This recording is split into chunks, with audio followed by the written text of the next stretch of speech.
Chapter 400. The next day, when Bai Luo woke up, there was no one in the room. She was covered with a thin quilt. Bai Luo grabbed a corner and smiled foolishly. As expected, the sect master was cold on the outside but warm on the inside. She tidied up her things and went downstairs. Ting Feng and a few other demon sect members were already eating. Seeing her come down, they immediately made space for her. Bai Luo thanked him and sat down. "Where's the sect master?"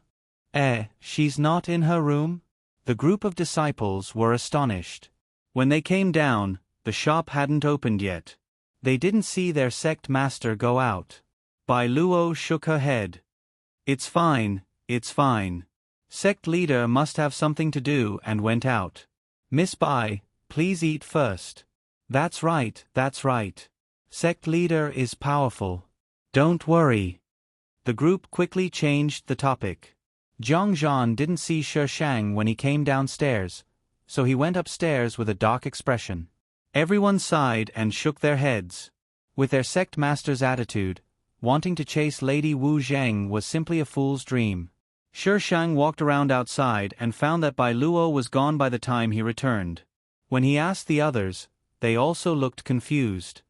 Just now, Miss Bai said that she was going upstairs to change her clothes. Where did she go? It has only been a cup of tea's time. The people below did not see Miss Bai go out. She must still be in the inn. Shi Shang sighed and shook his head. Where does Fu Yiyun live? Ting Feng quickly pointed to a guest room not far away. That one. Shi Shang walked over to the room and raised her leg to kick it. But there was no one in the room. The room next to it belonged to Lu Su. There was no one inside. No one in the inn had seen them. It was as if they had disappeared into thin air. The rough men of the devil sect were very nervous, but Shi Shang didn't care. Bai Luo's disappearance had nothing to do with her at all, so she could do whatever she wanted. Since Shi Shang and Zhang Zhan didn't order them to do anything, the other members of the devil sect began to search in batches. However, they couldn't find a single strand of hair. After staying in the city for about half a month, the Shi Shang ordered his men to gather. In order to lure these people into action, the Shi Shang deliberately chose a family with the worst reputation. The process was very smooth.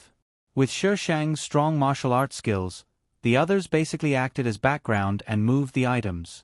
Zhang Zhan didn't come at all. He expressed his support for this kind of behavior physically, but not verbally. Regarding this, the disciples only wanted to raise their middle fingers. Who was the one who wanted them to leave the mountain? In fact, the Shi Shang had robbed a lot of things.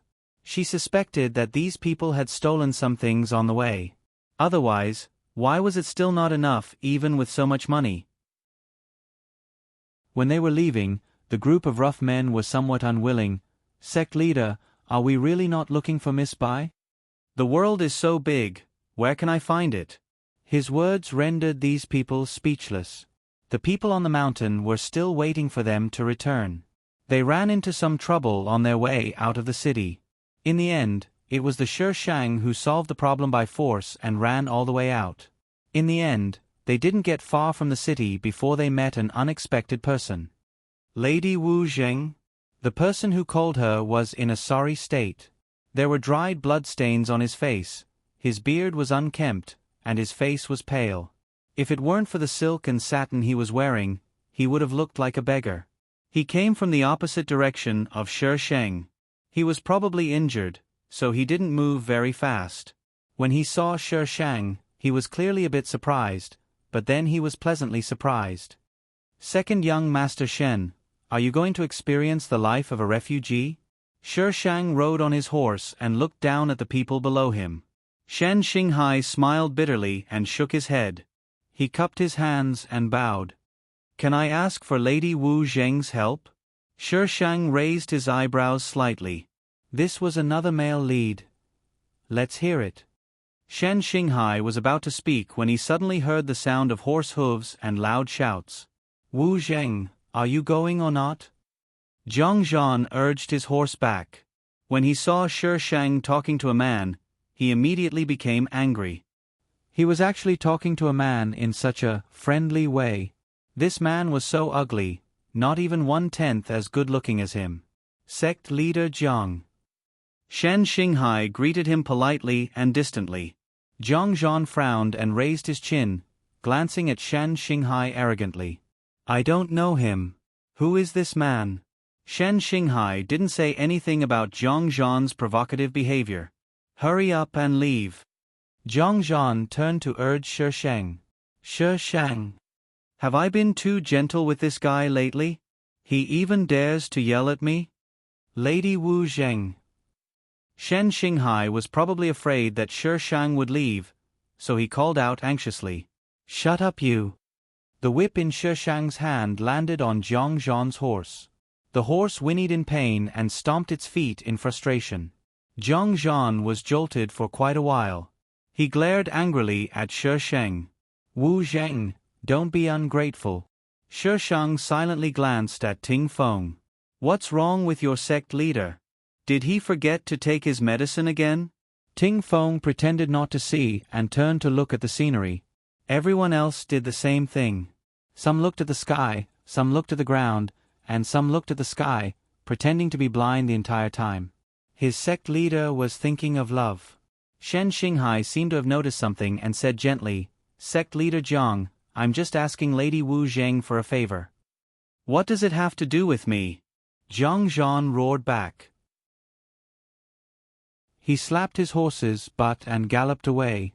The sect members stared at him. Sect leader, you're leaving just like that? Are you an idiot? Shen Xinghai chuckled soundlessly, then turned to Shi Sheng. Lady Wu Zheng, I'd like you to take care of 2 people for me. I suggest you let me kill them. Taking care of people wasn't part of her repertoire. Shen Xinghai. His eyes darkened slightly. I will kill them myself. I only ask that Miss Wu Zheng take care of them for me. I won't beat around the bush with Miss Wu Zheng. I just want Miss Wu Zheng to provide them with a place of protection. Your big brother is still the alliance head, and I'm just the sect leader of the demon sect. Are you crazy to ask me for help? The last time she'd caused a ruckus at the alliance head meeting, the alliance head hadn't been chosen, so Shen Xingyang was still the leader. Lady Wu Zheng. Shen Xinghai's voice was slightly hoarse. I don't want to implicate my big brother in this matter. Shi Sheng stared at him for a few seconds, then smirked. If you ask me for help, you'll have an inexplicable relationship with the demon sect from now on. Even so, you still want my help? Lady Wu Zheng, if you need my help in the future, please let me know. Shen Xinghai bowed respectfully, his attitude serious. Shi Sheng never expected Bai Luo to be one of the people Shen Xinghai was talking about. The other person was also a girl, but she didn't look like Bai Luo with a round face. She looked like the kind that was easy to bully. This girl's face had a bit of invasive beauty, and it was obvious she wasn't easy to get along with. She was dressed in red, but unfortunately, she was unconscious. This was Shen Xinghai's female lead? With her looks and figure, the author was definitely his biological mother. Asterisk Shi Sheng, I keep bumping into the female lead. Did she fall in love with me? Little fairy, you're thinking too much. If I don't bump into the female lead, how will the plot proceed? It's all for the sake of the plot. Don't overthink it. Shi Sheng, I don't like her either. Humph. Little fairy, then what kind of girl do you like? Shi Sheng, younger than me. She's my brain-dead fan. She's cute and smart. Little fairy, which girl in this world isn't younger than you? Shi Sheng. Hashtag thank you to Cherub who tipped me for feeding me hashtag pleading for votes hashtag. Chapter 401. Shen Xinghai handed the 2 of them over to Shi Sheng and left. Bai Luo was awake, so when she saw Shi Sheng, she seemed to have found an outlet to vent all her grievances. Tears trickled down her cheeks. She didn't care if Shi Sheng asked her anything. As she cried, she told Shi Sheng everything that had happened over the past few days. That day, after she finished breakfast, she accidentally spilled her tea and went back to her room to change her clothes. Who knew that Lu Su would come looking for her? She didn't remember Lu Su, but instinctively, she didn't like her, so she stood at the door and didn't let Lu Su in. Sister Xiao Luo, there are many people here. Can we go to the room and talk? Lu Su's voice was soft and soothing. However, Bai Luo didn't like this voice. She rejected her from the bottom of her heart. If you have something to say it here. Lu Su saw this and changed her words. Sister Xiao Luo, don't you want to know about your past? Bai Luo's expression changed slightly. She looked at her carefully. You know about my past? After asking, Bai Luo bit her lip. Lu Su knew her, so she must know something about her. Wasn't she asking the obvious? Lu Su smiled and nodded. I know who you are and what happened to you. If you want to know, I can tell you, but this isn't a good place to talk. Bai Luo hesitated for a moment. Then come in.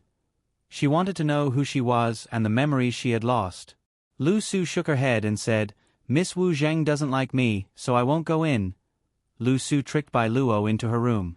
She did tell Bai Luo some things. However, those things were unfamiliar to Bai Luo, so unfamiliar that it was like someone else's story. Bai Luo didn't know why, but the more she listened, the more tired she felt. The person in front of her was blurry. She wanted to get up and leave, but she didn't have any strength. Her vision turned black, and finally, she fell into darkness. When she woke up, she found herself locked in a simple room. She wasn't the only one locked up, there were several other women. These women were either crying softly or staring blankly into space. When Bai Luo asked them what this place was, they all shook their heads. Bai Luo was very afraid, but the women locked up in the room made her less afraid. She checked every corner of the room, and her behavior attracted the attention of 1 or 2 women. They told her that it was useless. They had tried the same thing when they were locked up, but the room was completely blocked. These women's eyes were lifeless and filled with despair. Bai Luo didn't know how long she had been unconscious or how long she had been locked up.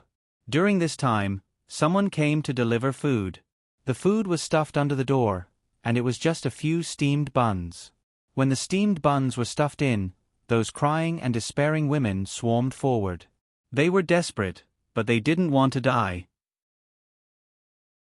Bai Luo didn't know that the food was limited. If she didn't fight for it, she would starve. She was starving for a long time. Later on, she learned to be smart and sat against the door.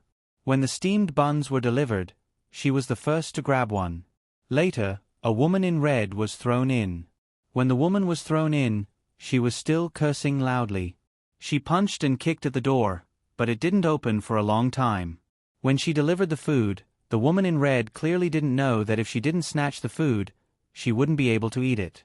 She stared dumbfoundedly at the empty bowl.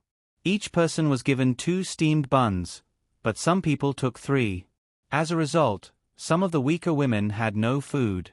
These people quickly stuffed the steamed buns into their mouths. Even if the woman in red tried to snatch them back, she couldn't. Bai Luo gave one of her steamed buns to the woman in red. The woman in red was more straightforward. Bai Luo treated her well, so she treated her like a sister. She told her that she wanted to escape from here and that she would make those people pay the price.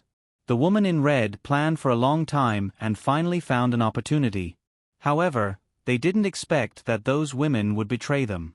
The 2 of them were locked up in a very small room with walls all around. There was no other exit apart from a door. The woman in red didn't give up on the idea of escaping. After thinking for a long time, she decided to use a honey trap.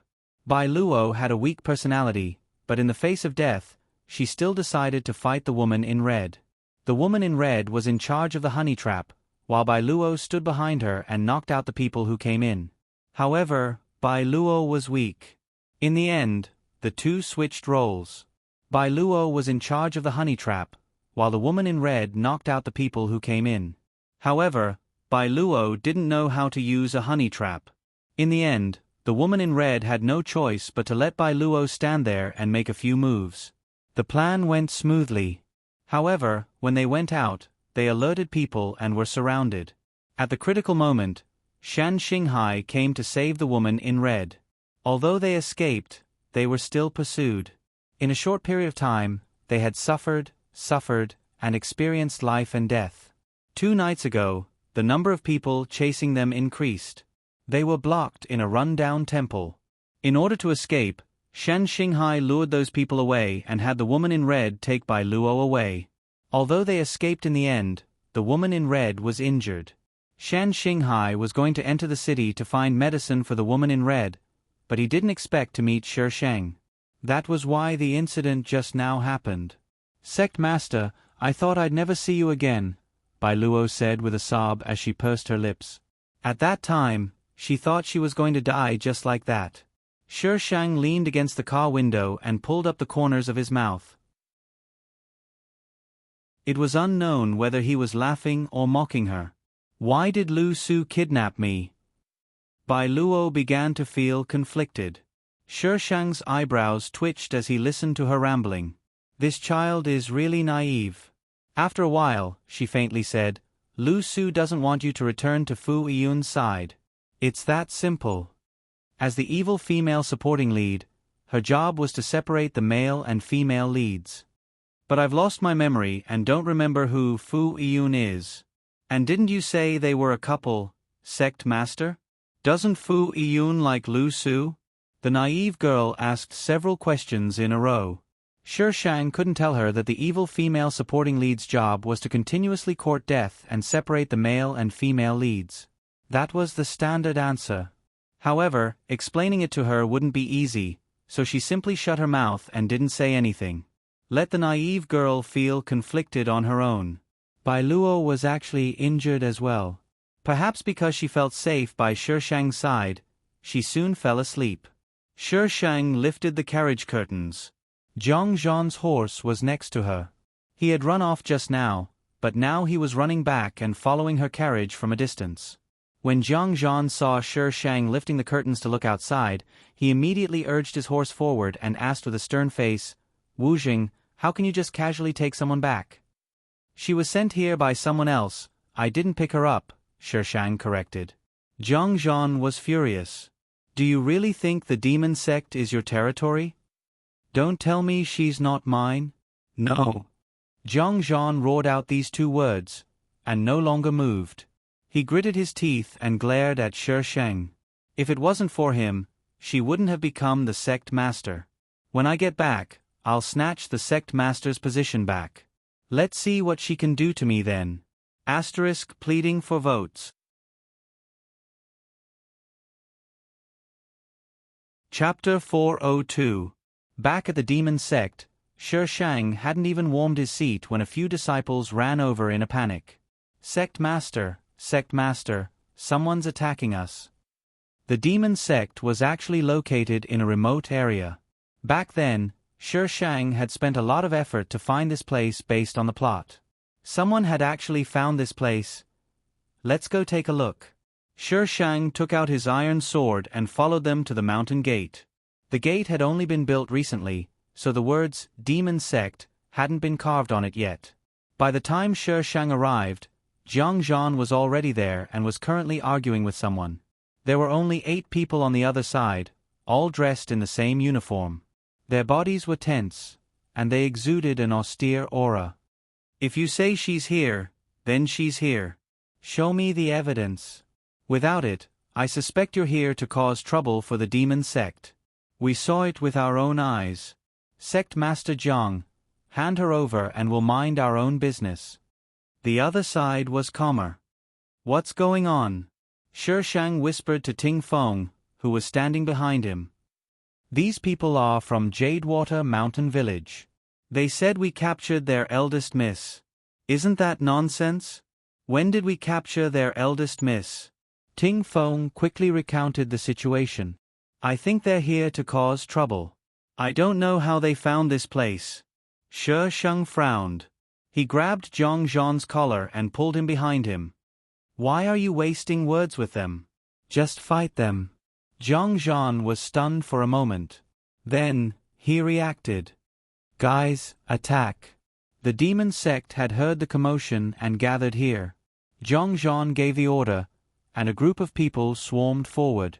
2 fists were no match for 4 hands. Even if these 8 people were skilled in martial arts, they could only retreat in defeat when surrounded by so many people. Bah, these people even know how to find excuses now. A bunch of sanctimonious beasts dressed in human clothing. Sect Master, what do we do now? Now that someone had discovered the demon sect's location, there would definitely be people coming to surround them. Shi Shang swung his iron sword and said arrogantly, "What's there to be afraid of? If one comes, we'll kill one. If a group comes, we'll kill a group." The sect members. "Sect Master, we'll kneel to you." Zhongzhan glanced at Shi Shang before harumphing coldly and turning to leave. He didn't know what had gotten into him. Shi Shang looked at him in confusion. "How did this Bao Bao offend you? Why are you being so arrogant?" When Shi Shang went to check on Bai Luo and the woman in red was already awake. She was sitting on the bed with a blank look in her eyes. It was unknown what she was thinking. Bai Luo stood at the side with medicine in her hands. She carefully advised, "Sister Wei Wei, Brother Shen is so powerful. He'll be fine. You should recover first before you go and find her." Sect Master. Bai Luo looked up and saw Shi Shang walk in, so she called out softly. His voice brought Zhong Weiwei's wandering thoughts back to reality. She looked at Shi Shang, sizing him up. "You're Wu Zheng?" She was not the least bit courteous in her question. "What's wrong?" "Can't I?" Shi Shang pulled a chair and sat down. He crossed his arms and looked at her. Zhong Weiwei suddenly coughed a few times. Bai Luo hurriedly put down the medicine bowl and helped Zhong Weiwei breathe. When Zhong Weiwei stopped coughing, her face was pale. Her jade-like fingers clutched the blanket, her knuckles turning slightly blue. She gasped for breath and asked, "What kind of deal did Shen Xinghai make with you?" Shi Shang's lips curled up. He said viciously, "From now on, you're mine." Zhong Weiwei was stunned. "Sect Master." Bai Luo was also stunned. When did Brother Shen say that? Shi Shang looked at them with a smile. His expression made it seem as if Shen Xinghai really did say that. Zhong Weiwei suddenly flipped over and got off the bed. But the moment her feet touched the ground, her body went limp. Her wounds hurt as if they were being torn apart. "Sister Weiwei, don't move. Your injuries are very serious." Bai Luo supported Zhong Weiwei, her face full of worry. "Sect Master doesn't have any ill intentions. Brother Shen didn't say that to Sect Master either. Don't worry." Shi Shang glanced at Bai Luo. Bai Luo felt uncomfortable under his gaze and lowered her head, not daring to meet Shi Shang's gaze. "It's up to you whether you want to leave or not. But I won't take a single thing less from Shen Xinghai." Shi Shang stood up and left after saying that. She had only agreed to bring them back to the demon sect, not to watch over them. In the end, Zhong Weiwei didn't leave. She fainted before she could walk out of the room. More and more people came to the demon sect to look for them. Not only were there people from the martial arts world, but there were also people from the imperial court and even ordinary people. When did the demon sect have those people? Shi Shang couldn't help but ask the person beside him after sending off the third wave of people. Aside from the 2 new female leads, the demon sect didn't have any new members recently. The names they were shouting were completely unheard of. "Sect Master, I know. A sect member raised his hand. "Speak." The sect member immediately poured out all the information he had heard. Recently, there had been many missing persons cases in the Jianghu. The people who went missing were all young and beautiful women. There were all kinds of people, including the daughters of imperial court officials, the young misses of martial arts clans, and the daughters of ordinary families. These people think we're the ones who kidnapped those women. That was the sect member's last sentence. Shi Shang suddenly pointed his iron sword at them and asked with a scowl, "Did you guys go behind my back and kidnap wives?" The sect members. Can't our sect master be a little more serious? Do we look that thirsty? Sect master, someone's coming up again. The person keeping watch at the foot of the mountain called out as he ran. There were quite a few people following behind him. "It's Fu Yun." Ting Feng appeared out of nowhere. Before he could finish speaking, Zhang Zhan pushed him aside and stood beside Shi Sheng. Zhang Zhan put his hands on his hips and roared like a shrew, "Fu Yun, what are you doing in the demon sect?" Shi Sheng looked at Ting Feng. "Didn't I tell you to lock up this idiot?" Ting Feng was innocent. "I can't lock him up." Fu Yun's group stopped 10 meters below. "Zhang Zhan, hand by Luo over." "Who do you think you are?" Zhang Zhan snorted. "Zhang Zhan, where's my daughter?" A man next to Fu Yun asked in a low voice. "This person should be Bai Luo's father." "Who's your daughter?" "She's gone missing, so why did you come to the demon sect to look for her?" "Are you crazy?" Shi Shang felt that Zhang Zhan didn't lose to him in terms of offending people, but this guy was still trash. "Zhang Zhan, why are you calling me grandpa?" The group below was so angry that their faces turned ashen. Father Bai and Fu Yun whispered to each other. Father Bai raised his voice and said, "Sect Master Jiang, I just want to find my daughter. As long as you return my daughter to me, I'll let bygones be bygones." Zhang Zhan was shocked. "Then if I hurt your daughter, you won't pursue the matter? Being your daughter is really unlucky." "Father Bai, Demon Head Jiang, do you think you can still escape? Everyone below is our people. Obediently surrender and Grandpa will let you die a little easier." "Hand her over, hand her over. Demon Head Jiang, hand her over. Asterisk little fairy. Demon Head Jiang, hand over the ticket." Zhang Zhan, "Fine, I won't give it to you. Little fairy. Then you can be a bachelor for the rest of your life." Zhang Zhan, "We'll go through thick and thin together." Little fairy, "Drag him out, drag him out. This immortal doesn't want to see him."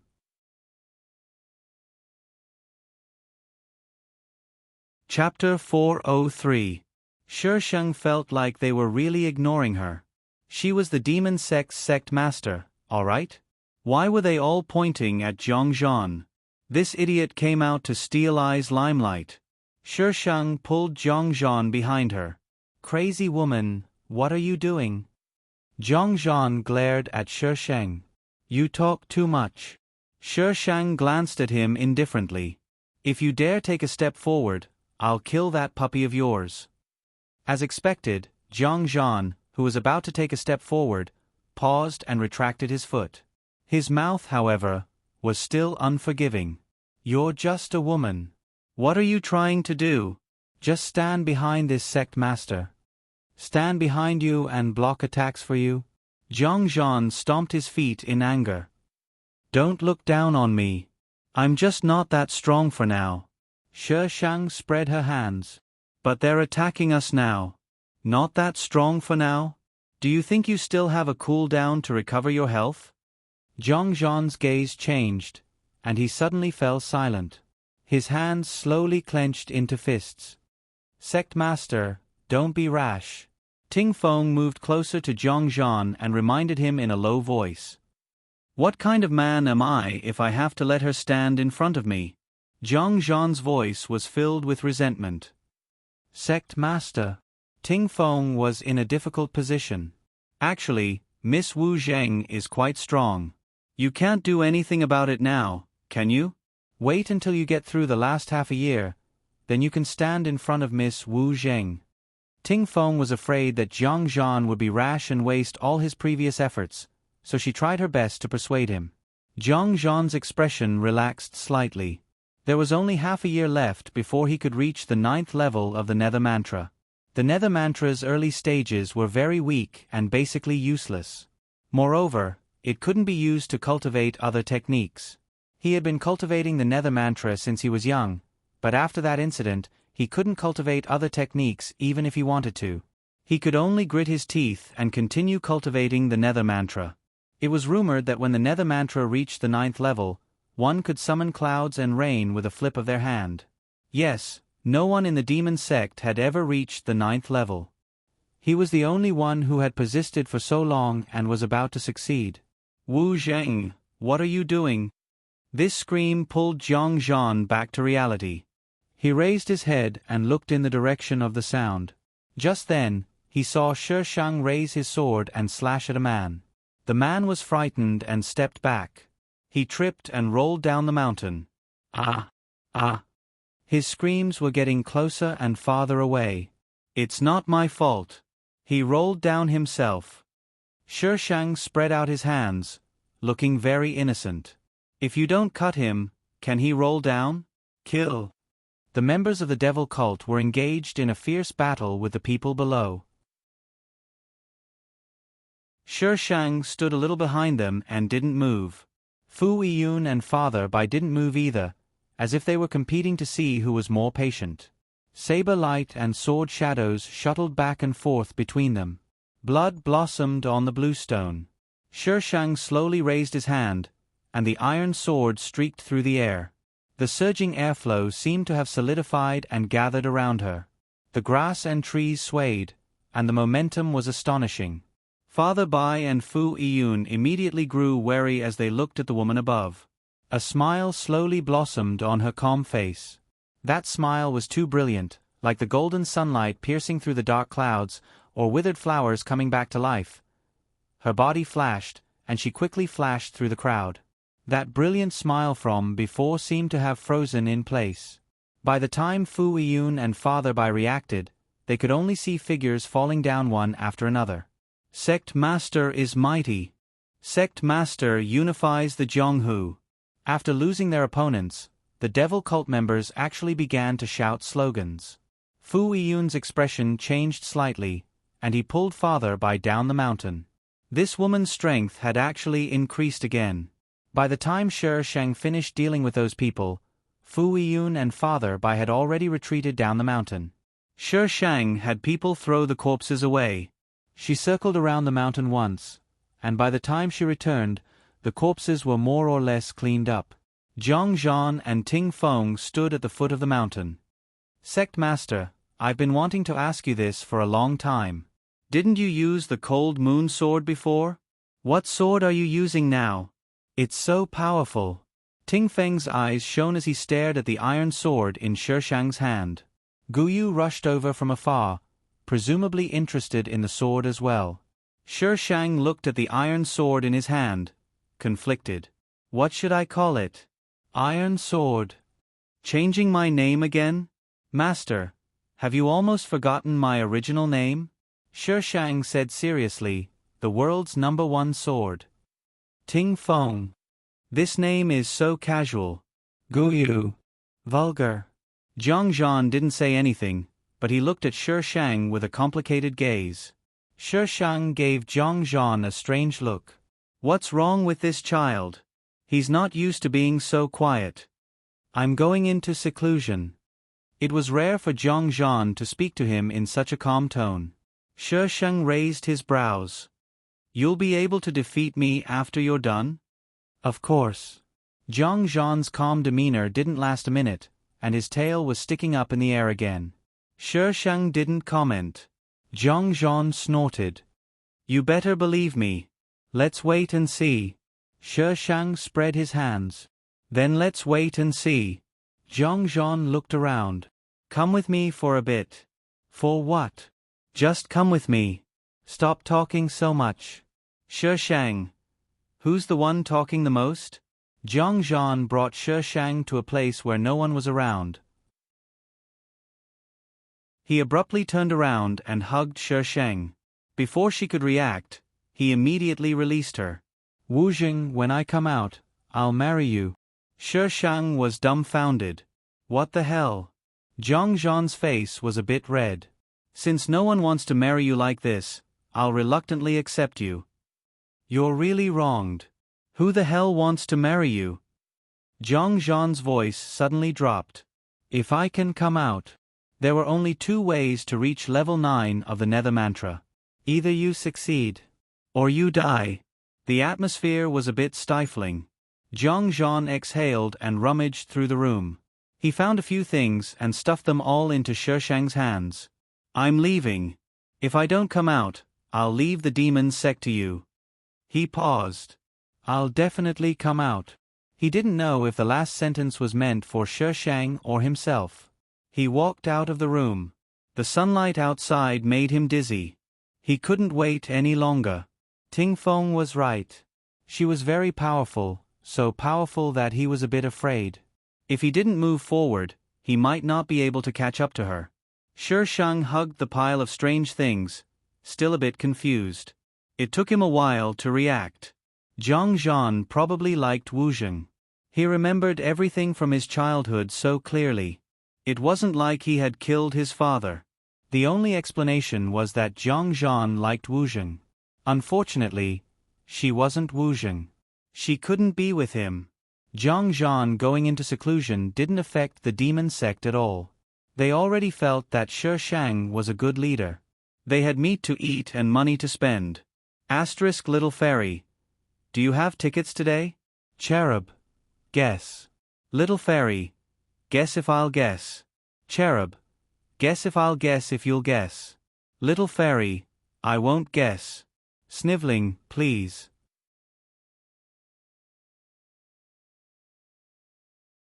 Chapter 404. When Fu Yun woke up the next day, he discovered that Lu Su was gone. Even his meteor sword was gone. His first reaction was that Lu Su had been kidnapped. He anxiously went to ask his subordinates. Many of them had an impression of Lu Su. She was beautiful, elegant, and well-spoken. Most people wouldn't forget her. But the answer he got left Fu Yun shocked. Last night, someone had gone out to drink. When he returned, he happened to see Lu Su leaving the inn in a hurry. Because that person was drunk, he didn't see clearly whether she was holding meteor sword or not. However, with so many people present, there was an 80% chance that Lu Su was the one who had stolen meteor sword. No one had noticed a stranger entering the inn, but it couldn't be that no one had noticed, right? Meteor sword had been in Fu Yun's possession when he first became famous. Very few people knew of his identity and background. They only knew that his swordsmanship was exceptional and that he later became the world's #1 swordsman. But now, this #1 swordsman had his sword stolen by a woman. Even at a time like this when everyone was united against outsiders, there were still people who were secretly watching a good show. Fu Yun wasn't in the mood to deal with these people's mockery. He didn't understand how he'd let Lu Su down for her to steal his sword. His chest tightened, and he suddenly spat out a mouthful of blood. Pfft! Sir Fu! Why are you spitting blood?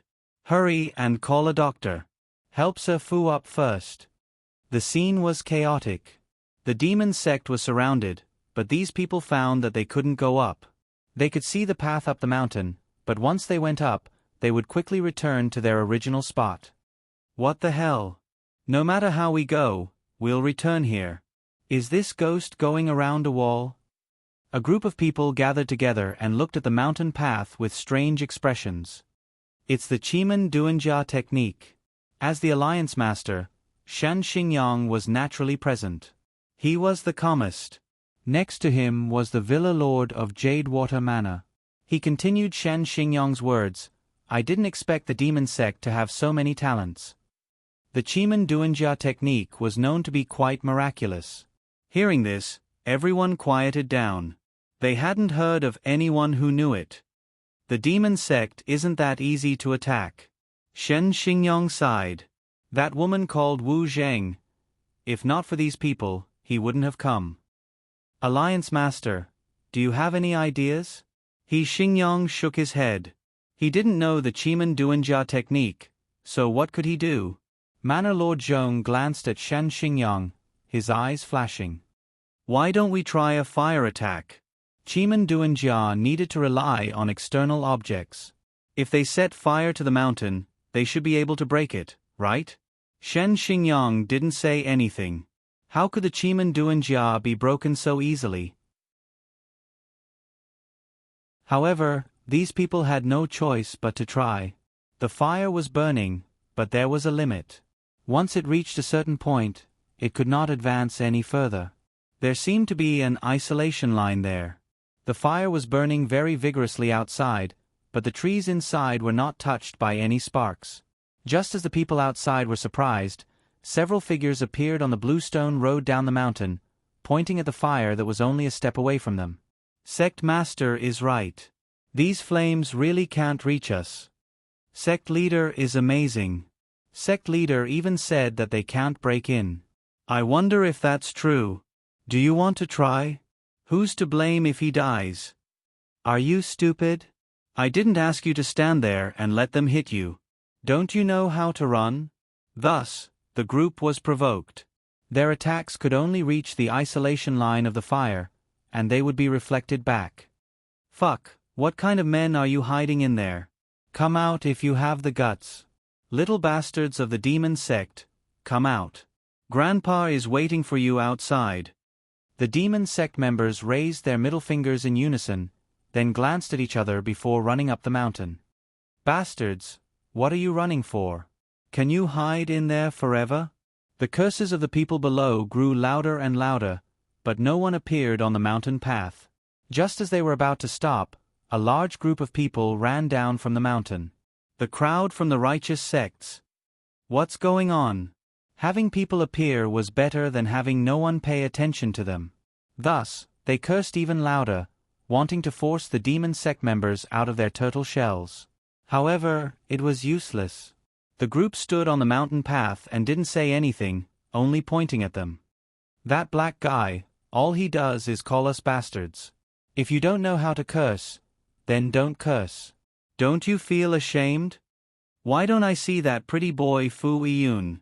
I heard them say that he's about to die. The other demon sect members looked at the person who spoke. That demon sect member said smugly, I heard that it was a woman who harmed him. Alright, did you know that he has an awesome identity? No, but face, we're all in the mountain. Where did you hear so much news? Someone interrupted. Ever since their sect master sealed off this mountain, no one had left it.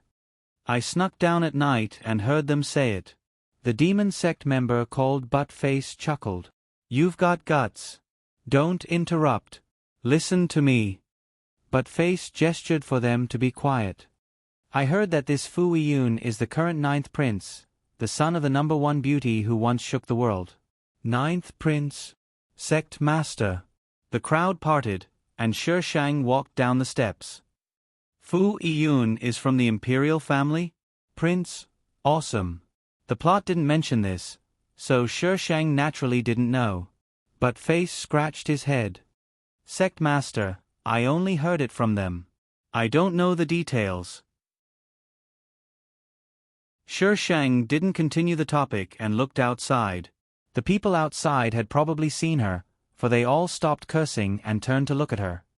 Sect master, when are we going to fight our way out? They couldn't possibly just let them surround her, could they? If you want to fight, then fight. I'm not stopping you. Shi Shang rolled her eyes at the person who asked the question. Once you leave, you won't be able to come back in. I won't take responsibility if you die. The cowardly demon sect members. It was better for them to hide here like turtles.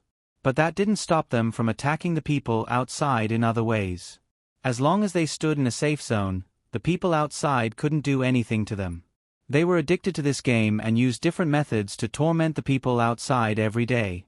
In the end, they had no choice but to retreat to somewhere further away. Because of the distance, the demon sect members couldn't harass them. As the saying went, virtue is 1 foot tall, the devil 10. You have a good plan, but I have a ladder. Separated by a transparent barrier, the two sides were still fighting to their heart's content. Shi Shang could only look at them as if they were retarded. She was waiting for these people to gather and catch them all in one fell swoop. In the end, she caused quite a few of them to run away. What the F***ck? Awu, awu. The little puppy paced around Shi Shang's feet. Shi Shang. Why are you so big? There's no such thing as a teacup dog in this era, right? Author, is it really okay for you to add in things like this?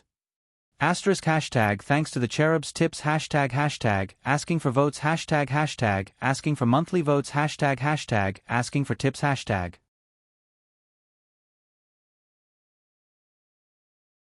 Chapter 405. The demon sect had been besieged for a month.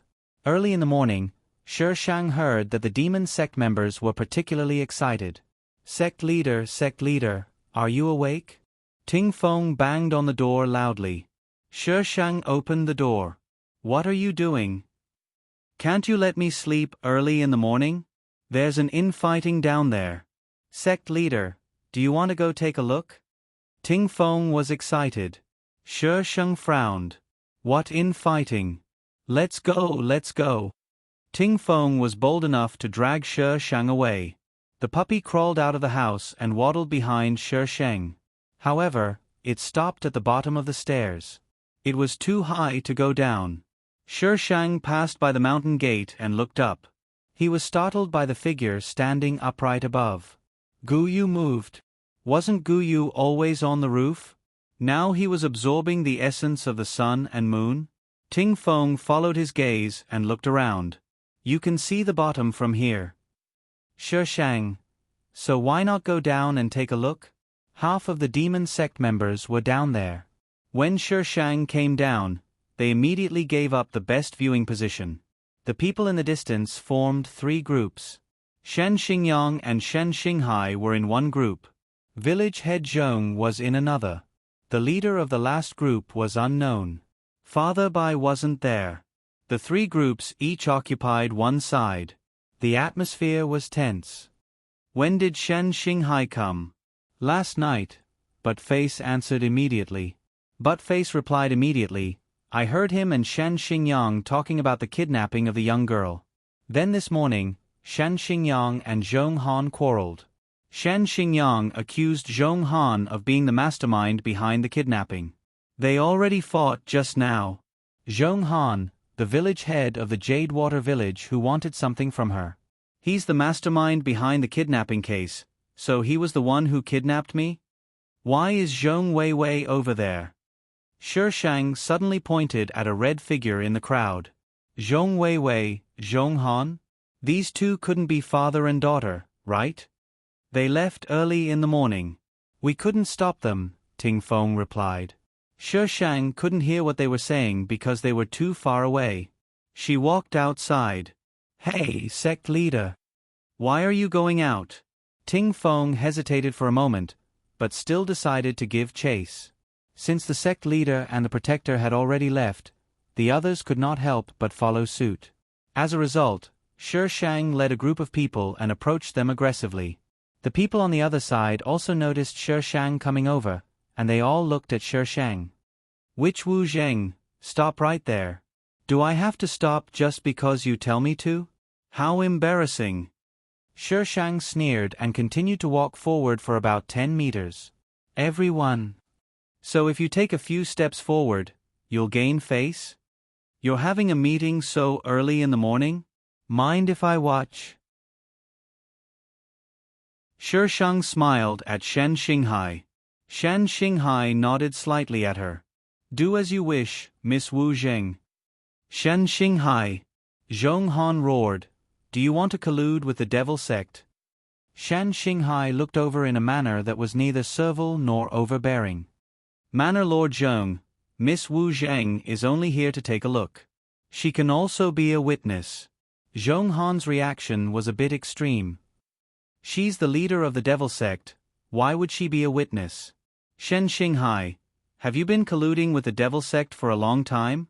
Shi Shang snorted. Why can't I be a witness? Do I not look like a human? Are members of the devil sect not human? Manor Lord Zhong, you should explain what second young Master Shen said. Since sect leader Wu Zheng has no other intentions, it's fine for her to be present.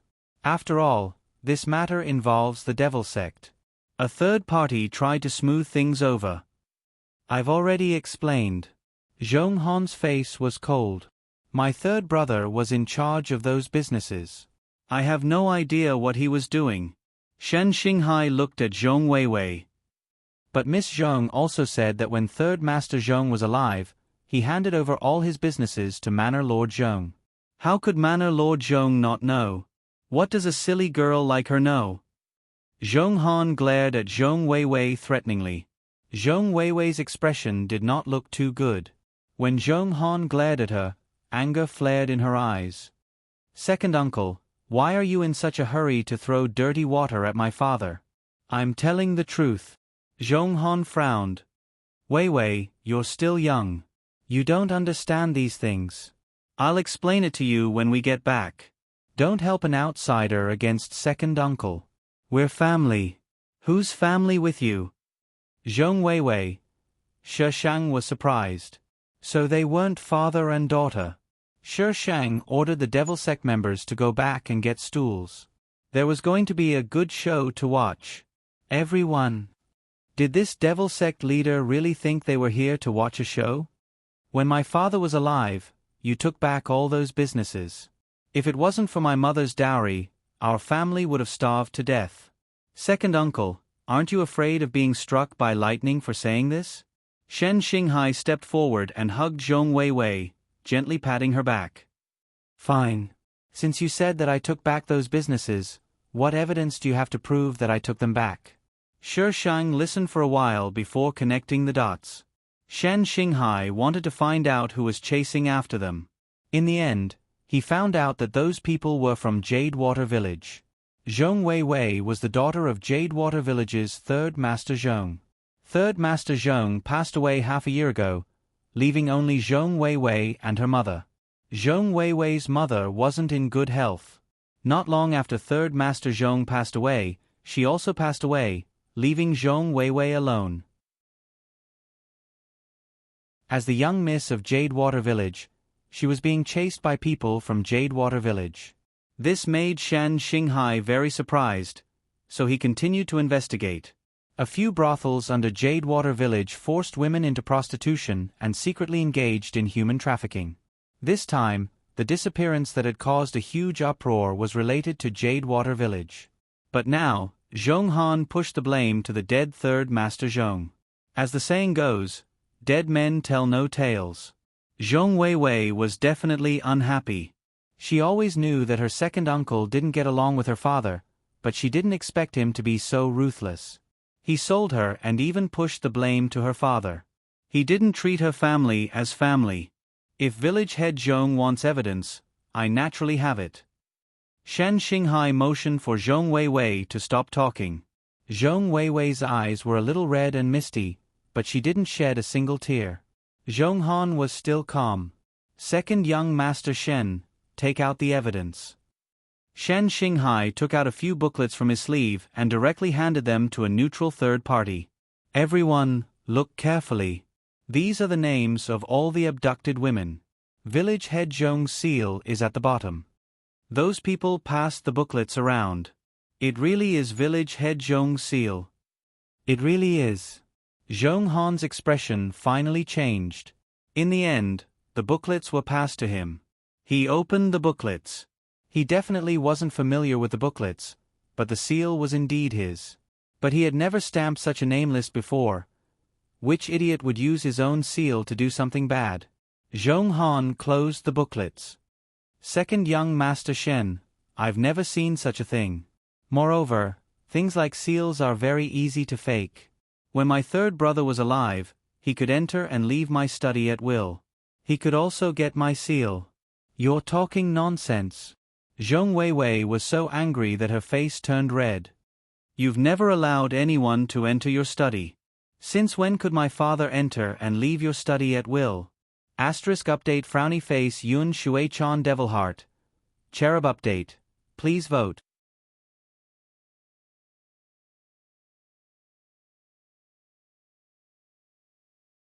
Ah Fu did not dare to look at Zhong Han. I'm sorry, Manor Lord. Second young Master Shen knows everything. What nonsense are you spouting? Why was Fu on Shen Xinghai's side? Why was he speaking up for Shen Xinghai? What did he say to Shen Xinghai? Zhong Han was a little flustered. But more than that, he was angry. He was angry that Fu had betrayed him. Manor Lord Zhong, you must be unfamiliar with these people, right? They are the stewards of your Jadewater Manor. Shen Xinghai pointed at the people beside Ah Fu. Manor Lord, second young Master Shen knows everything. Ah Fu said bitterly. It's Ah Fu's fault. Ah Fu has let Manor Lord down. Ah Fu had reached an agreement with Shen Xinghai to reveal all of Zhong Han's evil deeds. Zhong Han wanted to kill Ah Fu to silence him, but Zhong Weiwei stopped him. "Second uncle, what else do you have to explain now?" Zhong Weiwei thought about how she had been captured by those people and almost sold to a brothel because of her second uncle. She felt a wave of disgust. This person was her relative. How could he do such a deranged thing? Oh my, you so-called righteous sects are also so despicable. Shi Shang's mocking voice was like a thorn in the hearts of the righteous sects present. The demonic sect was detestable, but they were detestable in an open and above-board manner.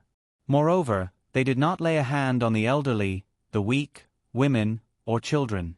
But what Zhong Han had done was worse than a beast. Now that they were being mocked by Shi Shang, the people on the other side were a little angry.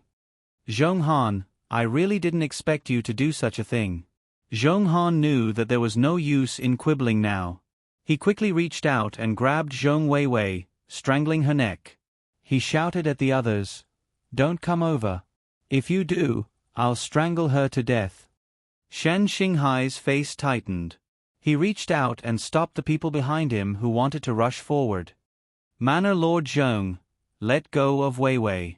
Get out of the way," Zhong Han roared. "Otherwise, I'll strangle her to death." "Second uncle, how did my father die?" Zhong Weiwei was being held hostage, but she didn't show much panic. Instead, she asked a question that caught everyone off guard. "How did he die?" "Ha ha, that idiot. I poisoned him to death." Zhong Han's face twisted. "He's my younger brother. He actually dared to disobey me and even wanted me to stop. Don't you think I should have poisoned him to death?" Zhong Weiwei's body trembled. Her eyes were red and bloodshot. Zhong Han pushed Zhong Weiwei forward. "All of you, get out of the way." Shen Xinghai asked the people to make a path. Zhong Han said proudly, "Zhong Weiwei, I didn't expect you to be of some use." Zhong Weiwei clenched her fists and closed her eyes. A dagger suddenly slid out of her sleeve. She fiercely stabbed behind her. Zhong Han was prepared.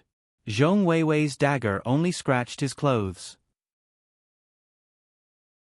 However, Zhong Han twisted and broke Zhong Weiwei's wrist.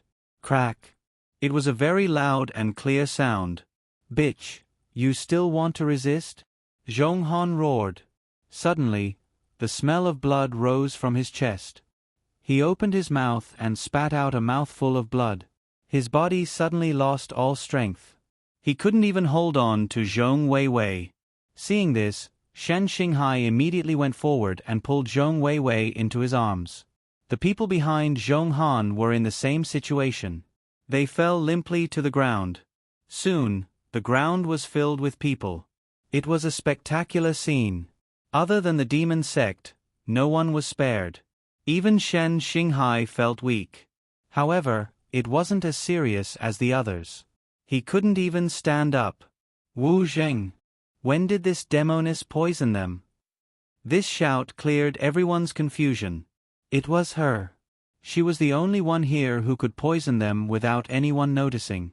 "Why are you calling me sect master?" Shi Shang dug his ears. "You can still shout so loudly. It seems like the poison isn't serious. Do you want this sect master to give you a single deluxe set meal?" Everyone. What kind of nonsense was he talking about? They didn't understand. "Don't stare at me like that. It's embarrassing." Shi Shang said this, but his expression was arrogant. He was just short of writing on his face, "This sect master's beauty is unparalleled in the world. It's your honor to be able to admire me.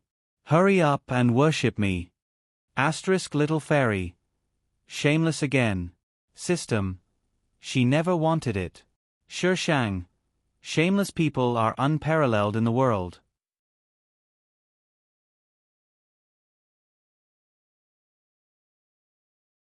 Chapter 407. Sect Leader, do you want to kill them all? It's only a matter of time before we unify the Jianghu, one of the disciples urged Shi Shang excitedly. These people seem to have some status. If we kill them, no one will be in charge of the Jianghu anymore. The Jianghu will belong to the demon sect. Sect Leader, just kill them. Sect Leader, just kill them. the disciples began to urge Shi Shang to kill these people. Who said that my goal is to unify the Jianghu? Shi Shang asked slowly. The disciples were dumbfounded. Wasn't that right? But sect leader, why do you look like you're trying to unify the Jianghu? The righteous disciples lying on the ground waiting to be slaughtered were also dumbfounded. This woman actually said that her goal was not to unify the Jianghu, but to unify the world? Shi Shang shouted his slogan domineeringly, "My goal is the sea of stars." He was a professional braggart for 100 years. The disciples were speechless. What was their sect leader talking about? The righteous disciples lying on the ground were speechless. Did this woman not take her medicine? Shi Shang waved his hand. How could these people understand his dream? Strip these people first. Huh? Strip them for what? Shi Shang looked over. The demon sect disciples immediately dispersed and walked towards the people on the ground. These people couldn't speak fluently. They wanted to curse Shi Shang, but the words they said were out of tune. The demon sect disciples pressed them down and began to strip them. Hey, what are you doing? Shi Shang was dumbstruck as she watched one of the sect members strip off a person's inner garment. I told you to search their bodies for their belongings, not strip them. Why were these disciples so honest? Sect leader, can you be clearer next time? Didn't their sect leader just ask them to strip their clothes? Shi Shang was speechless. My fault, I'll take the blame. No tacit understanding. The disciples gave up on stripping their clothes. They searched their bodies for their belongings and piled them in front of Shi Shang. Even Shen Xinghai was not spared. But Zhong Weiwei and the others did not move. #demon sect disciples bewitched by beauty. Therefore, when Father Bai arrived with his men, he saw a group of people lying on the ground with disheveled clothes and staring angrily in a certain direction. She looked like a young girl who had been raped and was glaring angrily at the criminal. Father Bai shifted his gaze to the direction they were staring at. The disciples of the devil sect surrounded a pile of weapons and pointed at them. When they sensed that someone was coming, they immediately blocked the weapons behind them. Papa Bai. If he wasn't mistaken, that pile of things belonged to the people lying on the ground, right? Behind Father Bai was a man and an army. Shi Shang sat on the chair and tilted his head to look at the man. It was the man who met Lu Su in the grove. To think that they were from the imperial court. Judging from his clothes and appearance, he should be related to Fu Yun by blood, right? Sveske. This melodramatic scene of the sons of the royal family killing each other. Wu Jing, what did you do to them? Father Bai rushed up to Shi Shang and demanded. He was just a step late. What had happened? Didn't you see it? Shi Shang raised his eyebrows. She didn't hide it. It was right in front of him. Was he blind not to see it? Manor Lord Bai. Fu Irue pulled Father Bai back.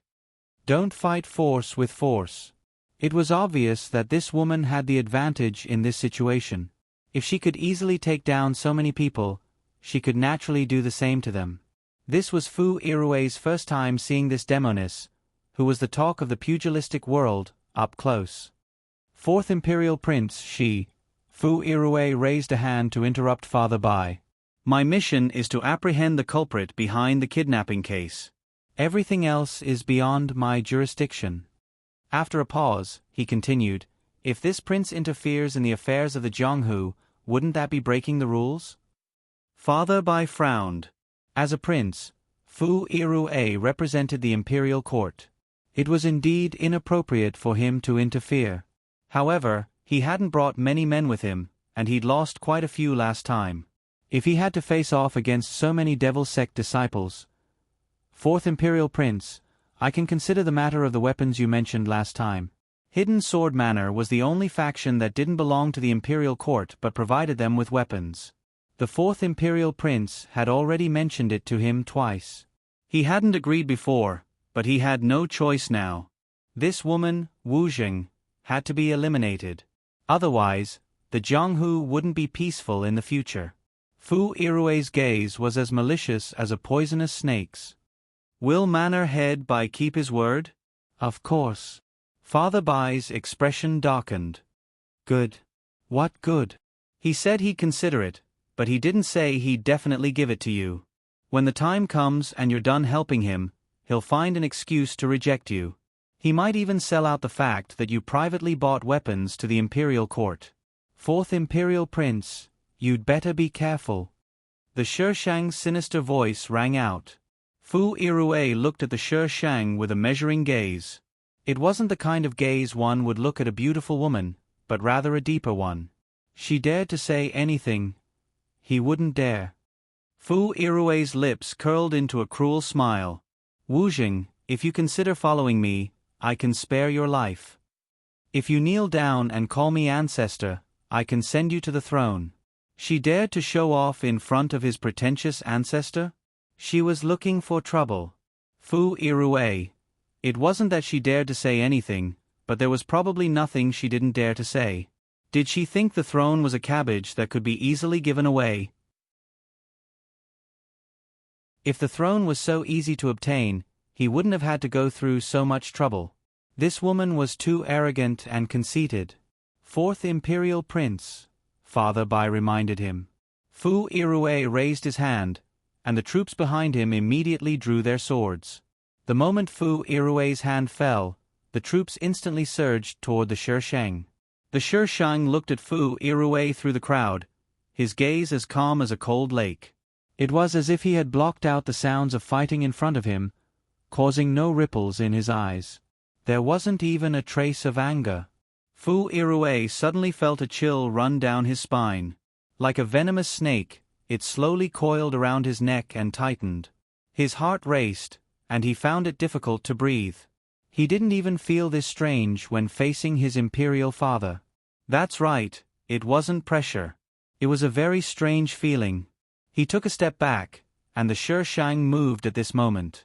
He suddenly appeared and waved his iron sword. The people charging in front of him fell without warning. Sect leader is mighty. Sect leader is mighty. When the Shishang moved, the demon sect members took the initiative to give up the battlefield and ran to the side to cheer for him. The Shishang was speechless. These idiots. There were so many people. How long would it take for I to kill all of them? F***ck. The Shishang took out a small ball that he hadn't used in a long time and threw it over. The sound of the explosion and screams mixed together. A group of Devil Sect members were dumbfounded. JPG Sect leader, where did you get such an awesome thing? Nothing was left of them after the explosion. My sect leader actually carries explosives with him. After the explosion, there was a flash of lightning and a deep pit. Is this an explosive? **votes. Votes. Votes.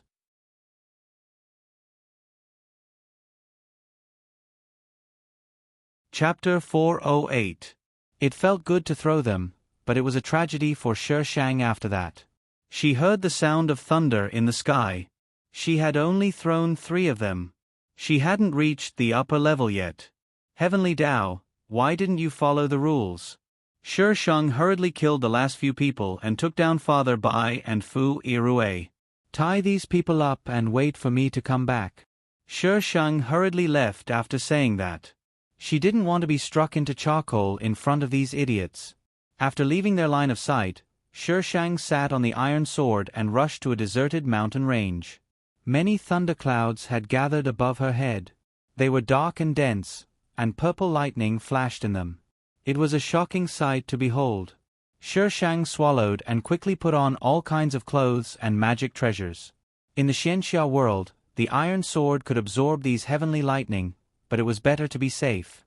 If she got struck, no one would pay her compensation for the injury. When she was dressed, the lightning in the sky fell.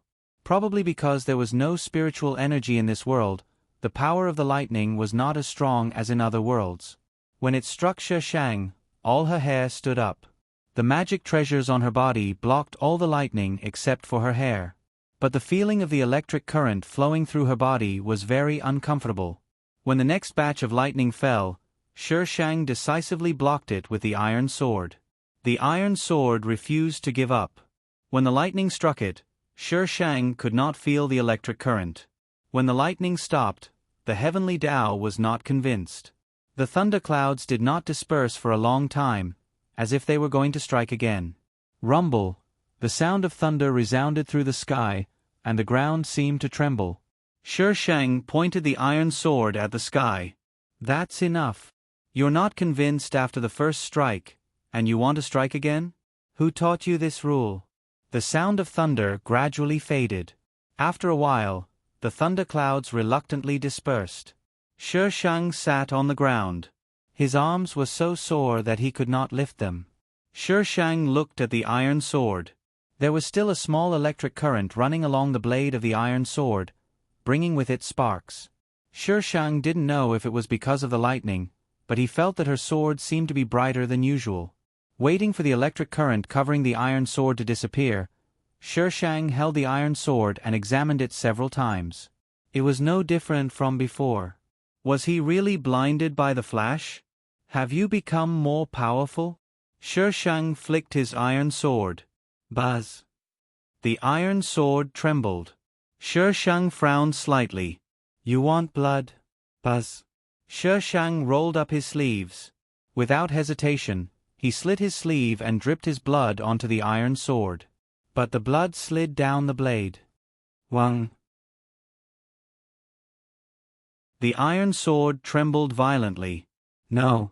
Shi Shang slowly wrapped the wound on his wrist. If her blood didn't work, what blood did he need?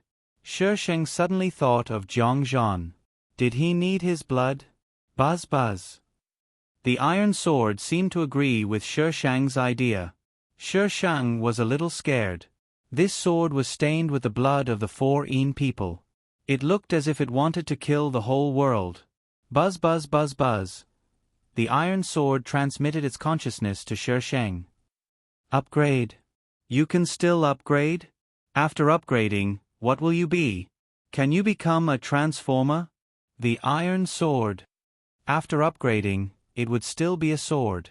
Master, you are thinking too much. Shi Shang decided to go back and let Zhang Zhan bleed. He had to see how powerful this awesome sword was after upgrading.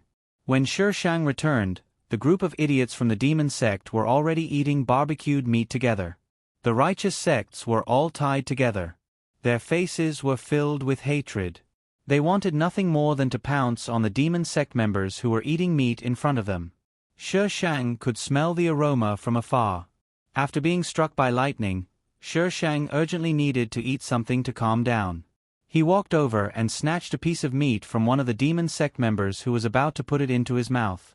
He stuffed it into his mouth. Sect leader. The man turned around and fell to the ground as if he had seen a ghost. Shi Shang bit the meat and looked at him in confusion. She had only gone out for a trip, but she had become so scary. Ting Feng was sitting across from the demon sect member. When he saw Shi Shang, he choked on his saliva and coughed violently. Cough cough. Sect leader, what kind of hairstyle and outfit are you wearing? So the sect leader had left in a hurry just now to change her clothes and hairstyle? Shi Shang looked at him in confusion. Ting Feng pointed at the top of her head. Shi Shang reached out to touch it. Time seemed to stop at that moment. After a long while, Shi Shang calmly put down his hand. What do you think? Don't I look like the demon sect's sect leader? Shi Shang's heart was about to break down. Damn it! Look like the demon sect's sect leader, my ass. Shi Shang had been so focused on the iron sword that he had completely forgotten about his clothes and hair. Ting Feng was still coughing. The other demon sect members chimed in, but their sect leader looked so scary that they couldn't bear to look at her. Shi Shang calmly smoothed out his hair. He didn't care about his clothes since they weren't that ugly anyway. Only then did the demon sect members let out a sigh of relief. If their sect leader really had such a hairstyle, the scene was too beautiful. After Shi Shang finished eating the roasted meat the demon sect members had offered him, he picked up a chair and sat down in front of the tied-up group. Zhong Weiwei had been specially taken care of by the demon sect's single dogs, so she wasn't tied up and was even given a chair to sit on. Shen Xinghai was tied up alone and thrown next to Zhong Weiwei. Wu Jingyaolu, if you want to touch her naked, get out of my way. Shi Shang translated for the people who had shouted.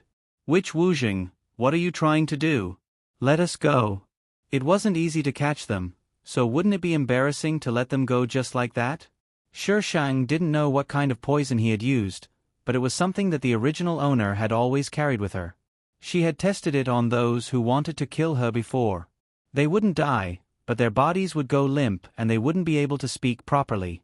They could use their internal energy, but they couldn't even stand up. Their internal energy was useless. We'll auction it off. Shi Shang smiled at the group. Auction? Auction what? Everyone looked at each other. What kind of trick was this witch playing now? The highest bidder gets it. Shi Shang pointed at the weapons on the side. Everyone, what the F***ck, those weapons were theirs, yet they wanted to use money to buy their own things. Shi Shang had his men hold the weapons one by one and twirl them around in front of them as if they were on a show.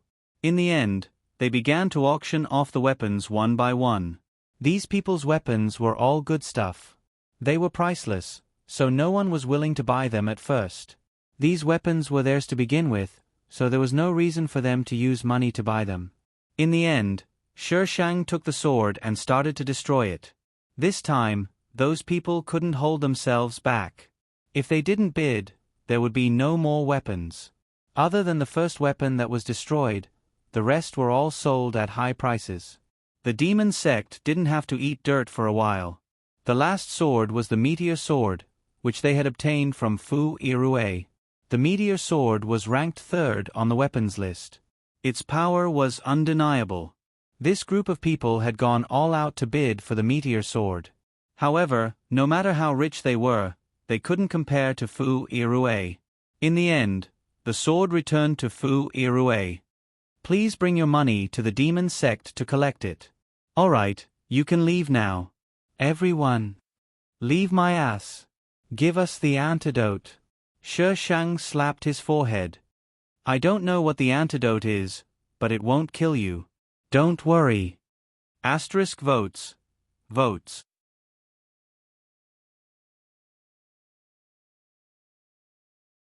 Chapter 409. Shi Shang walked in front of Shen Xinghai and threw his sword at him. Second young Master Shen, let me give you a piece of advice. Don't bring this little beauty around in front of me, or else. Shi Shang's gaze was vicious. Shen Xinghai was confused. Did Wei Wei offend her? As a result, Shi Shang turned to look at Zhong Wei Wei with a warm expression. Shen Xinghai. So he offended her? Shen Xinghai didn't really understand Shi Shang's thoughts.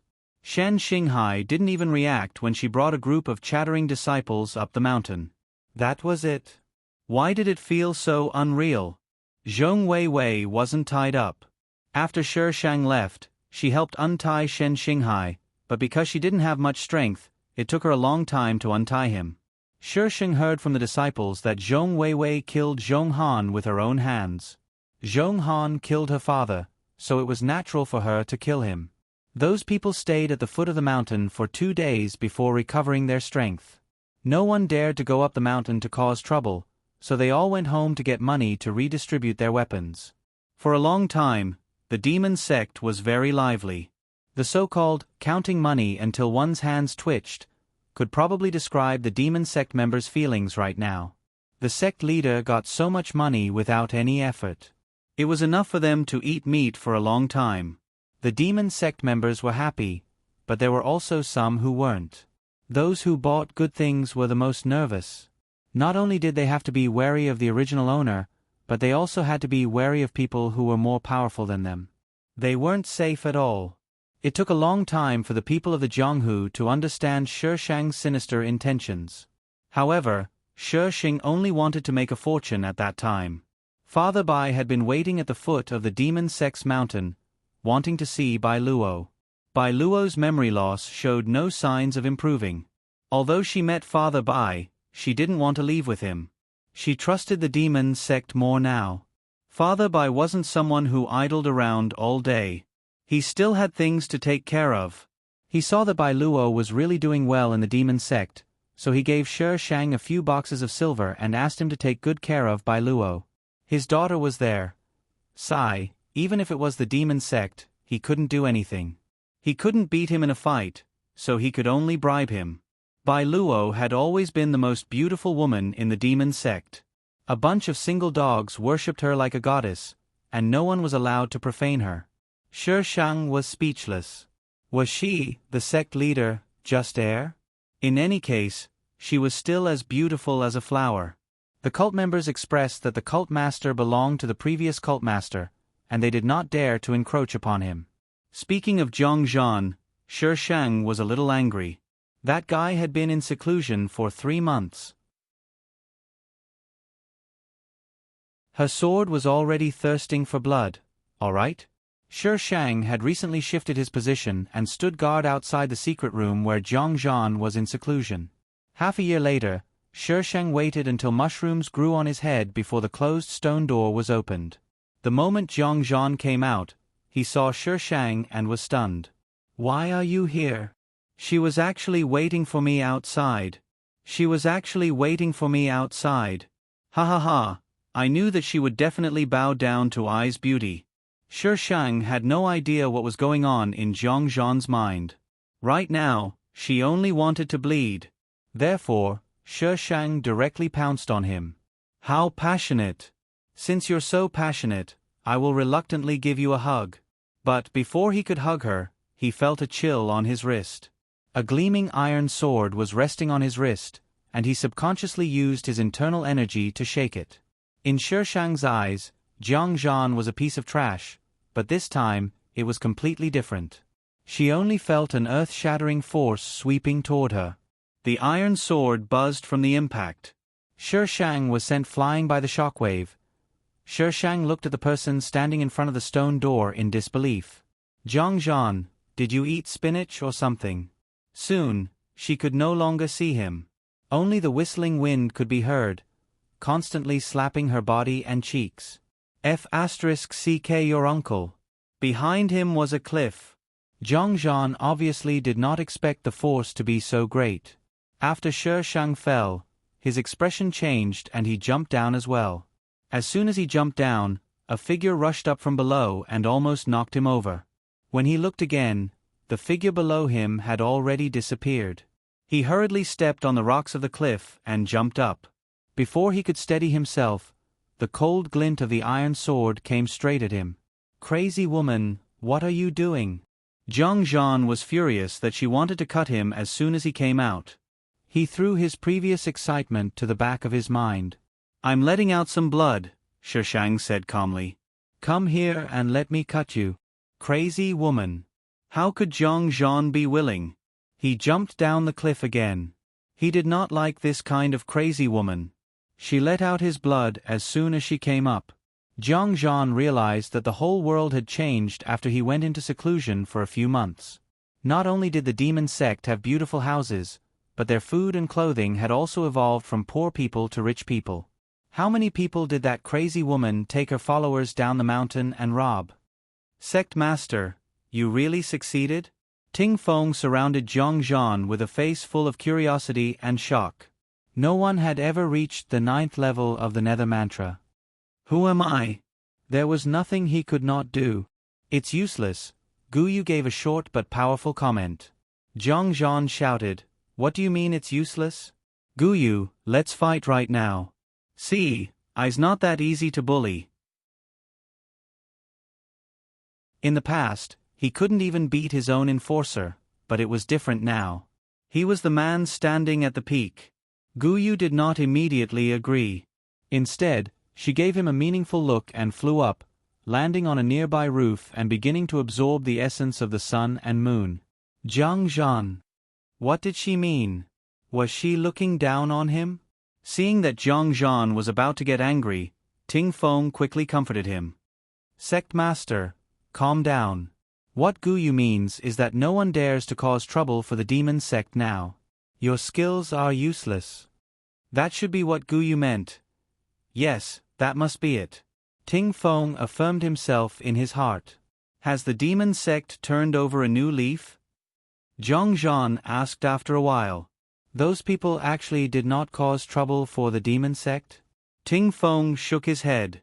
They definitely did not turn over a new leaf. They were afraid of Miss Wu Zheng. Ting Feng reported the events of the past few months to Zhang Zhan, then changed the topic. Right, Sect Master, did you not see Miss Wu Zheng? She should be up there, right? Zhang Zhan, who had yet to roar, reacted as if someone had lit him on fire. The moment I came out, she attacked I with her sword. What do you think she's doing? Ting Feng. So why did I change the topic just now? I still exploded. How was he supposed to know why Miss Wu Zheng attacked him? Ting Feng also wanted to learn from Guyu and go up to the roof to absorb the essence of the sun and moon. Zhang Zhan pulled Ting Feng aside and said angrily, Ting Feng, listen to me. She's a girl, but she's so violent all the time. Will she be able to get married in the future? Don't we still have you, Sect Master? No one can stand her temper. Yes, yes, yes. Only you can. Let me go. I want to go up to the roof for some peace and quiet. Ting Feng caught sight of Zhang Zhan from the corner of his eye and froze. He did not care that his sect master was still nagging at him and ran away. Ting Feng, are you rebelling? How dare you run away? Come back. Ting Feng would rather die than go back. Miss Wu Zheng's aggressive manner made it seem like she was going to kill someone.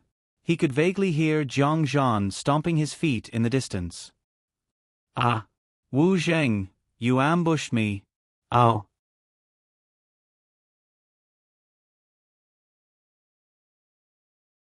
Chapter 410. The demon sect was in chaos almost every day. Shi Shang realized that ever since Zhang Zhan came out of seclusion, he seemed to have leveled up. In a fair duel, Shi Shang was no match for Zhang Zhan. It was even harder for her to let him bleed. The two of them sat at opposite ends of the long wooden table. The atmosphere was strange. Shi Shang broke the silence and asked directly, What do I have to do for you to let me bleed? What do you want my blood for? She had been chasing him for blood ever since he came out. He wasn't an animal. Feed it to the sword. If the iron sword didn't want your blood, do you think I'd like to chase you around all day? Zhang Zhan, her so-called best sword in the world? She wanted to feed her sword with his blood. She should be the world's most despicable *tch. Zhang Zhan took a deep breath. You can have my blood, but marry me. Slap. Shi Shang slapped the table. No. He wasn't Feng Ci. She wasn't willing. Even if it was a fake marriage, she still felt like betrayal. Then don't ask for my blood. Shi Shang. She was actually threatening him with that. Zhang Zhan got up, walked around the table, and walked to Shi Shang. He placed his palms on the table and leaned over to look at Shi Shang. Why? Why wasn't she willing to marry him? You're not the person I like. Then who do you like? Zhang Zhan raised his voice. Who did she like? Shen Xinghai? Shi Shang frowned. What does it have to do with you? Of course it does. Zhang Zhan gritted his teeth. I like you. She hadn't left the demon sect for a long time. Ting Feng also said that she hadn't had any intimate contact with other men. Shen Xinghai was the only one. It had to be him. I'll be better than him. Zhang Zhan roared, then hurried out of the hole. Shi Shang. You don't even know him. How can you be better than him? A month later, Shen Xinghai sent someone to deliver a letter asking Shi Shang to drag the crazy Zhang Zhan back. Shen Xinghai was very innocent. He was being pursued by Zhang Zhan for no reason and had no idea what was going on. Shi Shang was impressed by Zhang Zhan's imagination. Shi Shang personally went to get Zhang Zhan back, wishing he could slap him to death. Have you had enough? No. Shi Shang had a headache. He said in a low voice, I don't like Shen Xinghai, and I don't like you either. Zhang Zhan frowned. He heard her voice slowly ring out. Feelings can't be forced. Even if I agree to marry you, we won't be happy. People are selfish, and I'm the same. I'm even more selfish than ordinary people. The person I like isn't here, but I'll go find him. Zhang Zhan, you'll meet someone better, Shishang said earnestly. Give me some blood. Zhang was startled awake by the last sentence. He angrily slammed the table. No door, no window. Then, he flicked his sleeves and left. Shishang. Later on, Zhang learned how to chase after girls from God knows where, and he used all of them on Shishang. Shishang tried to get a few girls for Zhang, but none of them succeeded in hooking up with Zhang. The one I like is you. Don't find me those girls. Whether you accept me or not has nothing to do with whether I chase you or not. Shishang was a bit helpless. In the end, he didn't even want his blood and left home. When a person was too good to himself, he would become dependent on him. The sooner he broke up, the better. Zhang once again became the demon sex leader. Thus, the demon sex style became searching for the demon sex madam all over the world. But no one had ever seen that so-called demon sex madam. There was no antidote for the poison in Fu Yun's body, and he had to endure all kinds of pain and torment every day. He didn't die, and instead managed to live on. But it wasn't easy to survive. Every once in a while, the poison in his body would act up. At those times, he even had thoughts of dying. The more this happened, the more Fu Yun hated Lu Su. His face had become ugly because of the poison, so he could only wear a mask. He had participated in the struggle for the throne, but had failed in the end. The one who had succeeded wasn't Fu Yirue, who had always viewed him as a thorn in his side, but the seventh prince. That mediocre seventh prince who hadn't accomplished much. No one knew how the seventh prince had succeeded in ascending to the throne. By the time they realized what had happened, the seventh prince had already become the emperor, and all the power was in his hands. Fu Yirue had been beheaded, while Fu Yun had escaped because he was already crippled. He was given the title of an idle prince and placed under house arrest in his fief. Your Highness, it's cold. Let's go back. The hustle and bustle of the crowd could be heard incessantly. Fu Yun sat in his wheelchair, looking at the lively scene in front of him. His face behind his mask was gloomy. Let's go back. The person standing next to Fu Yun immediately pushed him back. As they passed by an alley, they heard someone cursing angrily. Stinking woman, I told you to earn money, but you ran here to hook up with men. Slut. Who told you to hook up with men? From Fu Yun's angle, he could see the scene in the alley. A man was currently kicking and punching a woman. The woman was beaten viciously and began to fight back, shrieking, Zhou, what else do you know besides eating, drinking, whoring, and gambling? Why should I earn money to support you? Why should I? Zhou laughed sinisterly, grabbing the woman and beating her up again. If not for a slut like you, I would be living a good life in the demon sect. How could I have ended up like this? Now that the demon sect dominated the pugilistic world, who dared to be impudent? If not for this woman seducing him back then, how could he have left the demon sect? In the end, this woman turned around and sold him out after seeing an even better-looking gigolo. If not for his luck, he wouldn't be alive right now. Pa! Back then, you were the one who saw my beauty and wanted to leave with me. Ah! Lu Su screamed and covered her hair, her heart filled with anger and hatred. She hadn't had a good time these past few years.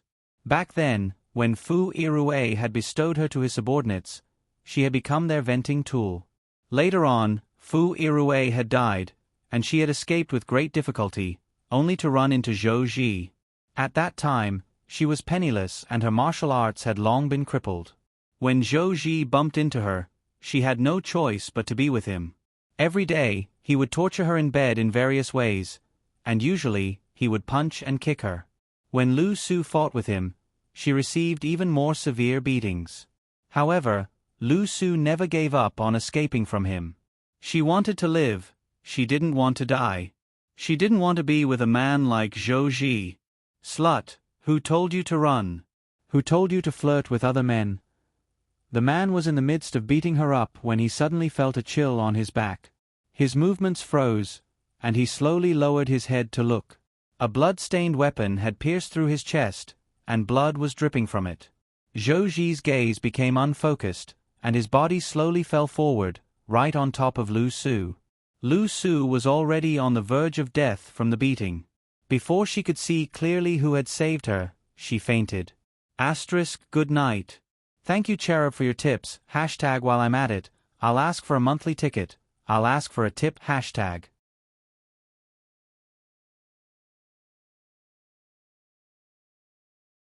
Chapter 4:11. When Lu Su woke up and saw the exquisite mosquito net above her head, she was in a daze. Where am I? Where's Zhou Zi? She hadn't slept on such a soft bed in a long time. Lu Su sat up and looked at herself. She had been changed into a clean set of clothes, and her injuries had been treated. Was she saved by someone? Lu Su got off the bed and limped towards the door. Creak. The light from the outside rushed into the room, and a black shadow was projected into the room.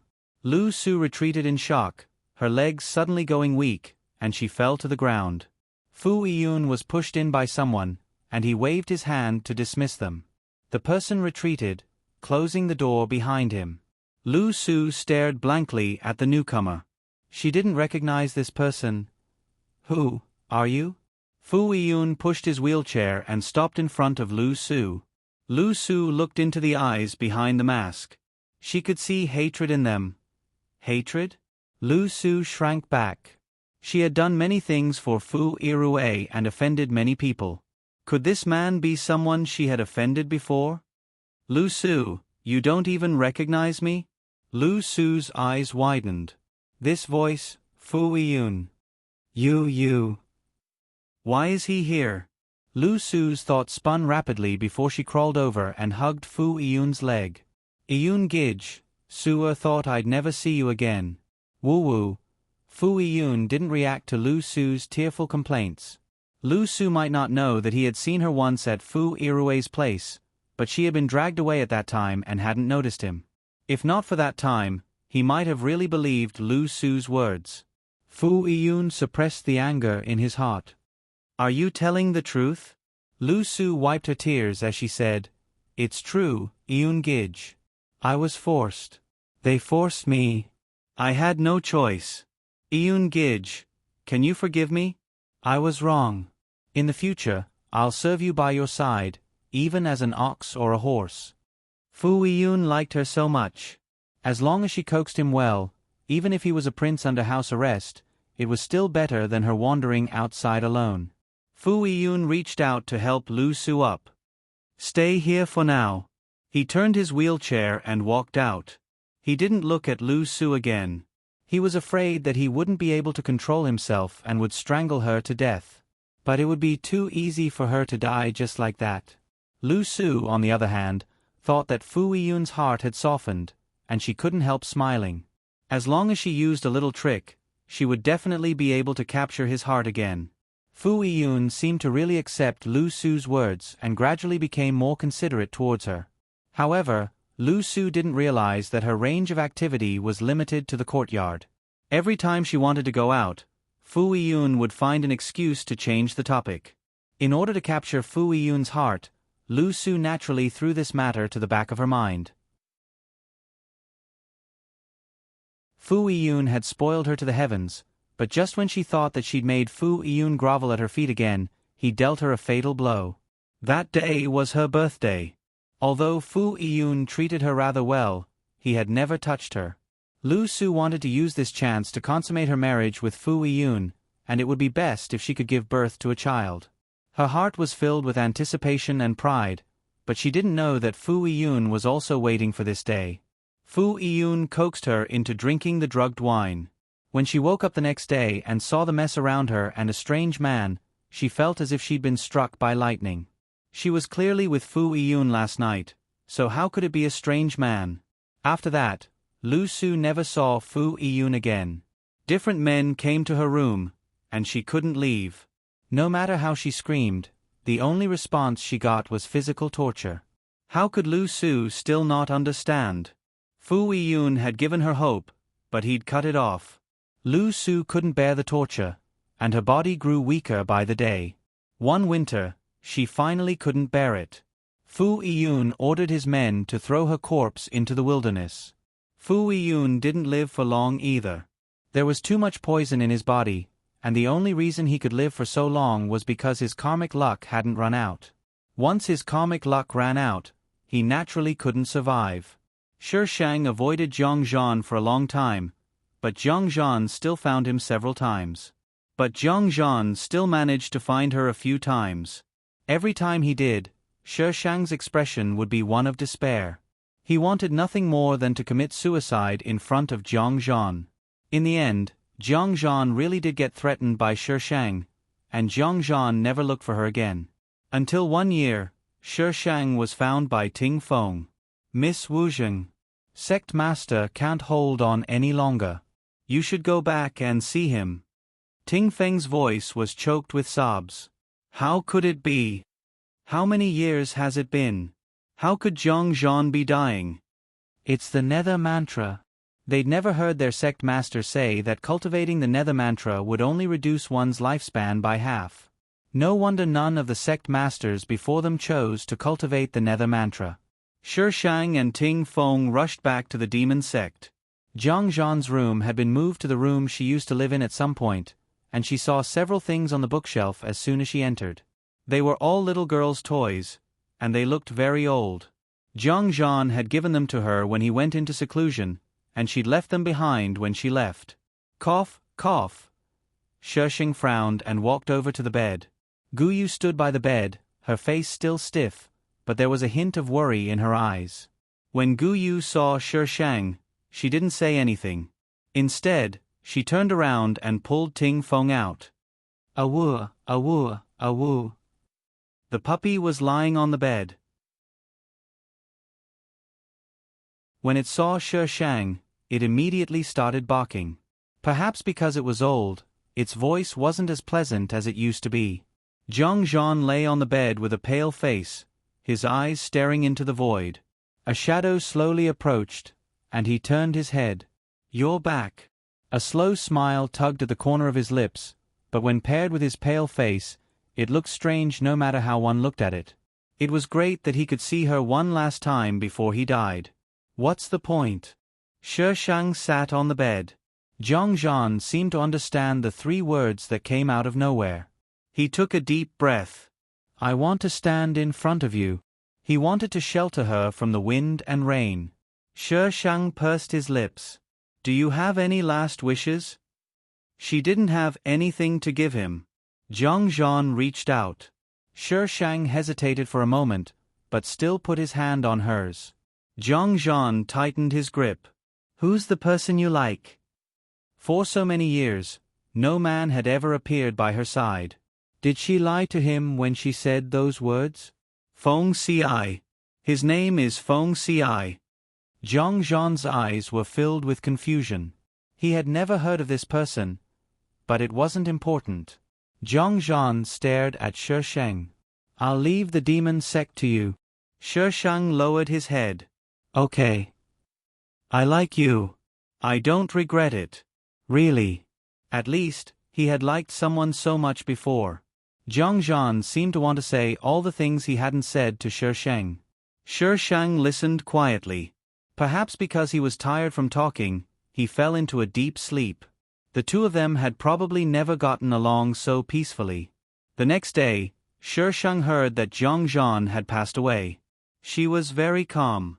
She calmly arranged Zhang Zhan's funeral. In the end, Shi Shang received a porcelain bottle of fresh blood from Ting Feng. This is from the sect leader. Shi Shang gripped the bottle tightly. His breathing was a bit erratic. The end of the 13th world.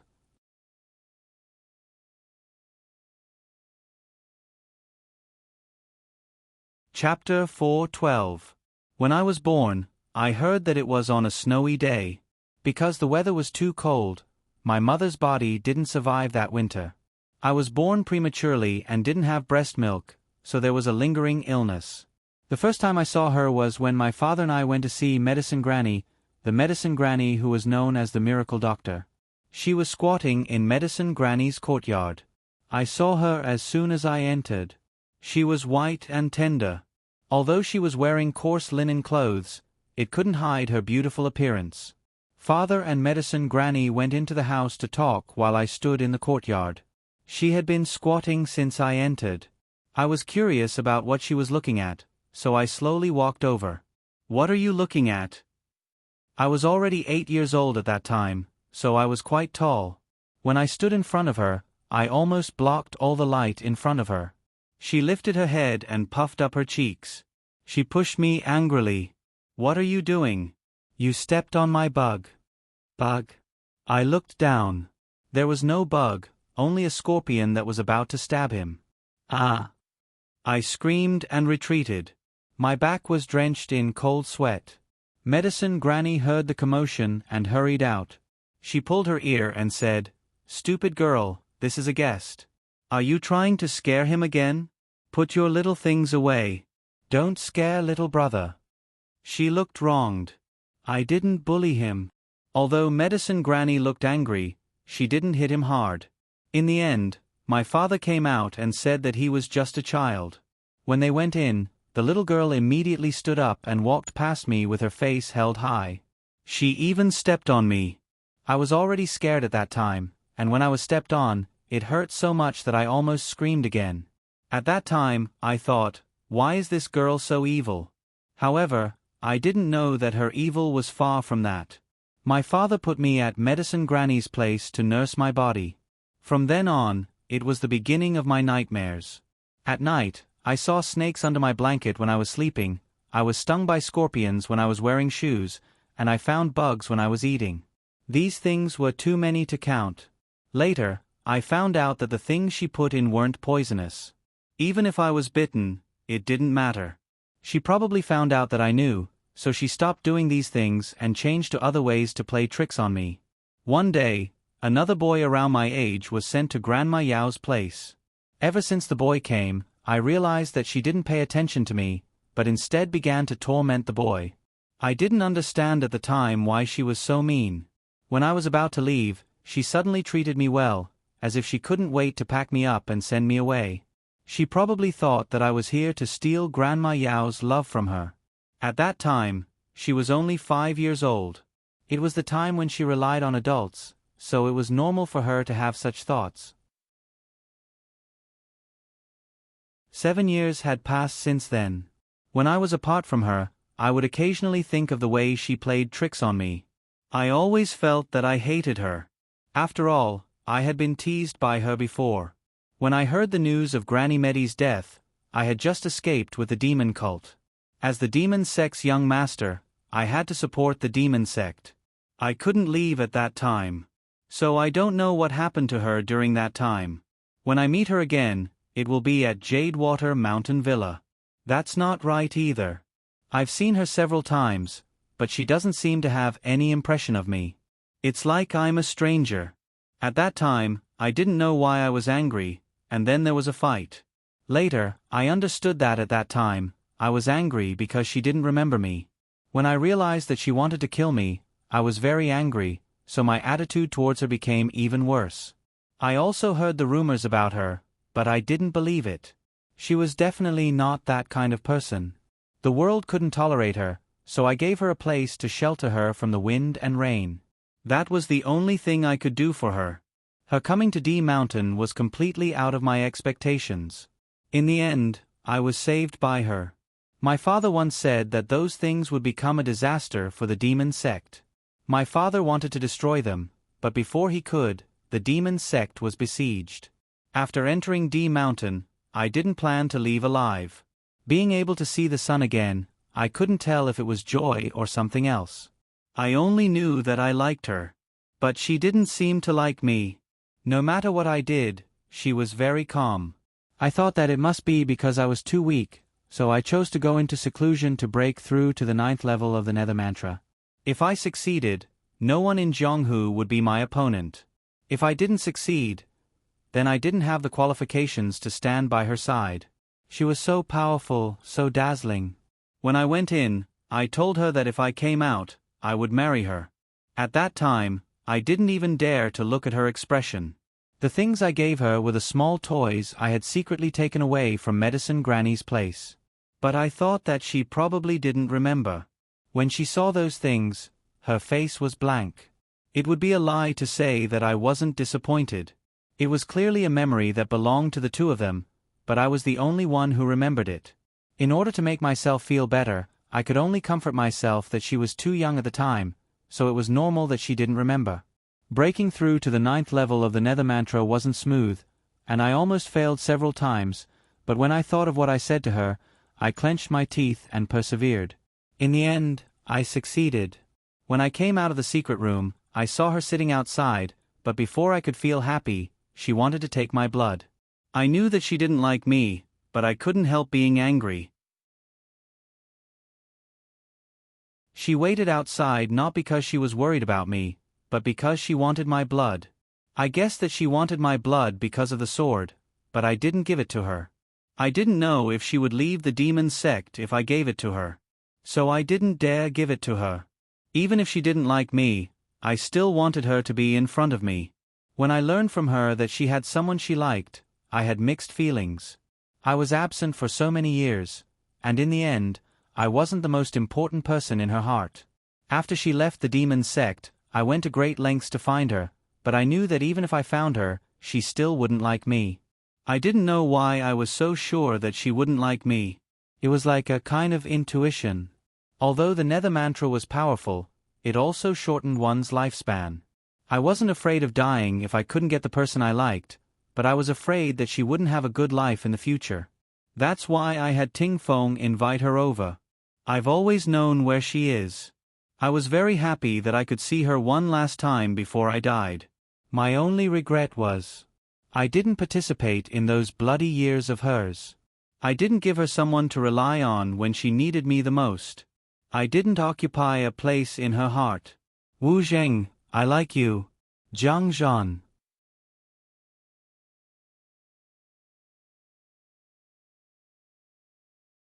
Chapter 413.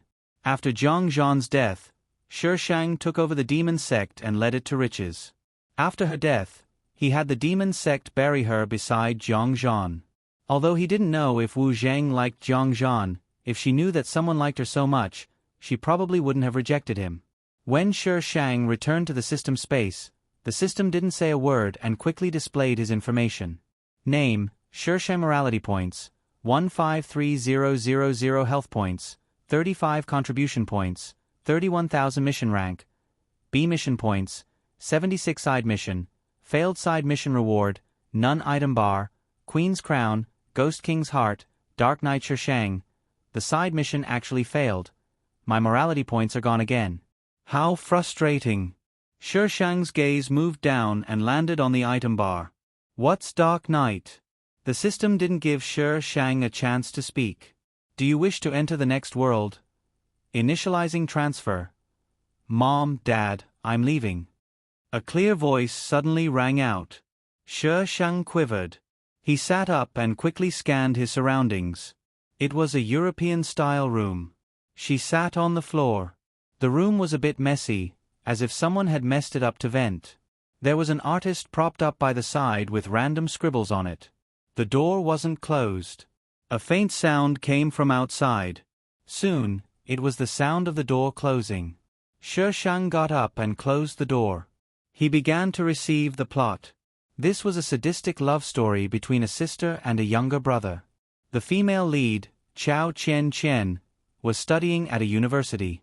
The male lead, Tang Jinchen, was the son of a university's chairman. He was also a famous figure there. He met the female lead at school and fell in love with her at first sight. Thus, he began a series of pursuits. The female lead felt that she was too old and that her status wasn't good enough for the male lead. Thus, she never agreed. The female lead was adopted. Because the family didn't have any children, they adopted her at the orphanage. But not long after the female lead moved into their home, they had a child of their own. That child was called Chao Chu, the original owner. At first, Chao Chu didn't know that the female lead was adopted. She treated her sister very well. Whatever she bought, she would buy for the female lead. But the female lead already had memories of being adopted. She knew she wasn't the daughter of the Chao family, so she deliberately kept her distance from Chao Chu. Chao Chu naturally sensed this. She tried, but the female lead became colder and colder to her. Chao Chu was rebellious to begin with, and the female lead's actions triggered her rebellious heart, causing her to oppose the female lead at every turn. The more Chao Chu's sister, the more. This relationship continued Chao Chu. Once, Chao Chu bumped into the male lead, sending the female lead back. It just so happened that Chao Chu and the male lead had some interactions. The male lead was about the same age as her, and they went to the same junior high school. Chao Chu had always had a crush on the male lead, and she only got into a university because of him. Chow.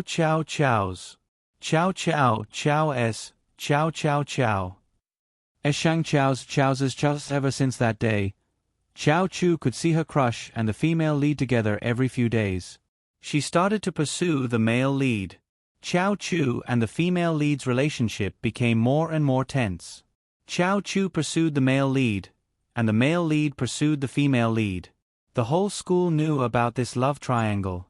But in the end, the female lead still got together with the male lead. Not long after they got together, the male lead's family came looking for her and told her to leave. The reason was that she was older than the male lead. The female lead went to find the male lead, but she happened to see Chao Chu and the male lead together. They were in an ambiguous position. At the time, Chao Chu was drunk and bumped into the male lead. She wanted to beat him up to vent her anger and put an end to her crush.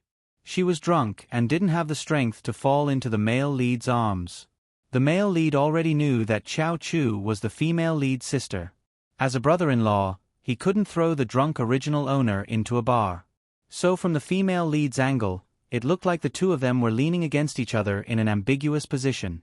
Who knew that the female lead would coincidentally bump into them? What happened after that was even more melodramatic. The female lead already felt inferior because of her identity and age. She always felt that she wasn't good enough for the male lead. That incident was the fuse. The two of them had more and more conflicts. During that time, the female lead had a project and was working with a senior, so they inevitably got close. The male lead would definitely misunderstand. The two of them started to hurt each other. With the help of the male lead's family, the misunderstanding between the two of them deepened. The female lead successfully abandoned the male lead and went abroad to further her studies.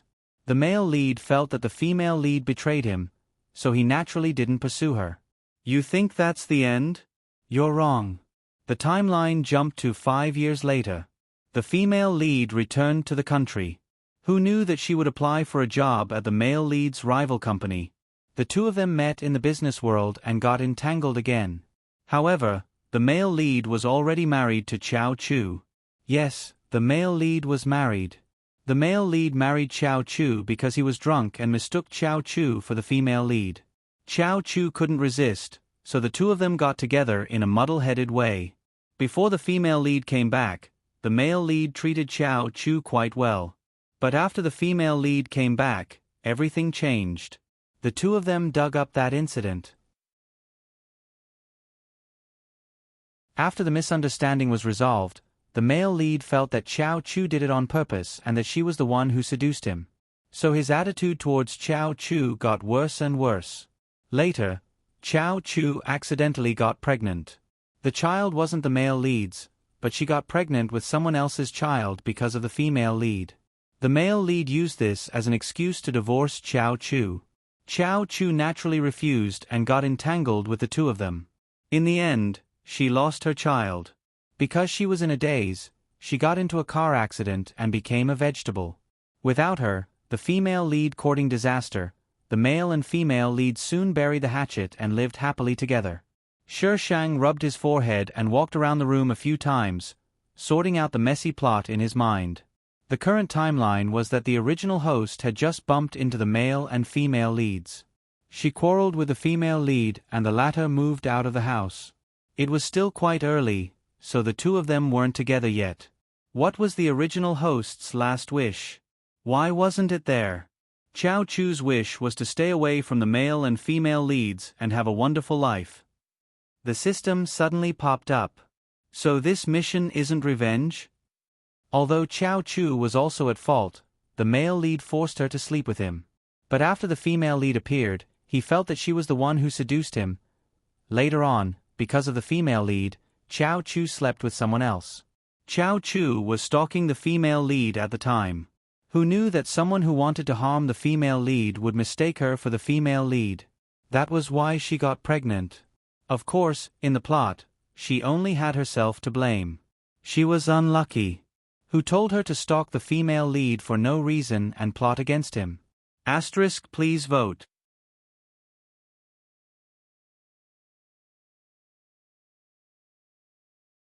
Chapter 4:14. Shi Sheng didn't say whether she brought this upon herself or whether she was in the right or wrong. But now that she had such a chance, shouldn't she take revenge for something so depressing? Host, not everyone is like you. Killing and killing all day long. Some people, after experiencing a series of events, would choose to escape and let go. Shi Sheng didn't understand. How was it different? Wasn't it a pair of eyes, 2 nostrils, and a mouth? Wasn't it better to take revenge? Host, please don't act on your own initiative. The system reminded Shi Sheng. Did you think everyone was as strong as you? Its host was addicted to tearing apart couples. Did they provoke you? Shi Sheng shrugged. You know how awesome Plot-sama is. Even if I don't provoke them, they'll still come knocking on my door and push the plot forward. So, it really wasn't that she wanted to tear apart couples. It'd be a waste not to tear apart couples that came knocking on her door. Host, couples that can be torn apart aren't true love, Shi Sheng interrupted the system. The system felt like it had discovered something incredible.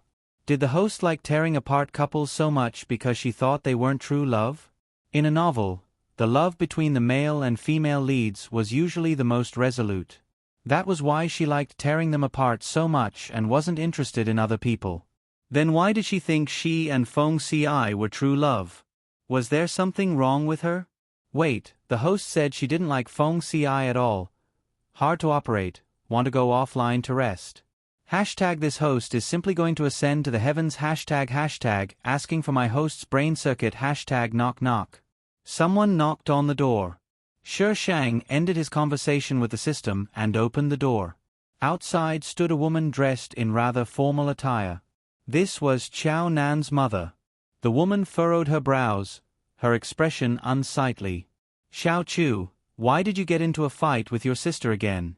You made your sister so angry that she left. Chao Mu really liked Chao Chen. Sometimes, even Chao Nan's position in her heart couldn't compare to Chao Chen. Back when Chao Nan got pregnant, Chao Mu found out the child wasn't the male lead's. She felt that Chao Chu was ruining the family's reputation and wanted to sever ties with her. There was a reason why Chao Mu didn't like Chao Chu so much. Chao Chu had been mischievous since she was young. She knew how to climb walls, climb trees, steal bird eggs, fight, skip class, and play games. After entering high school, she became even more disobedient. She wore strange clothes, went against the teachers, and fell in love at an early age. Compared to the female lead who had excellent grades, was capable, obedient, and didn't make people worry, Chao Chu was too troublesome.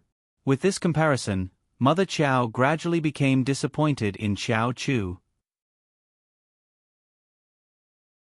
However, Mother Chao didn't know that Chao Chu was amenable to coaxing but not coercion.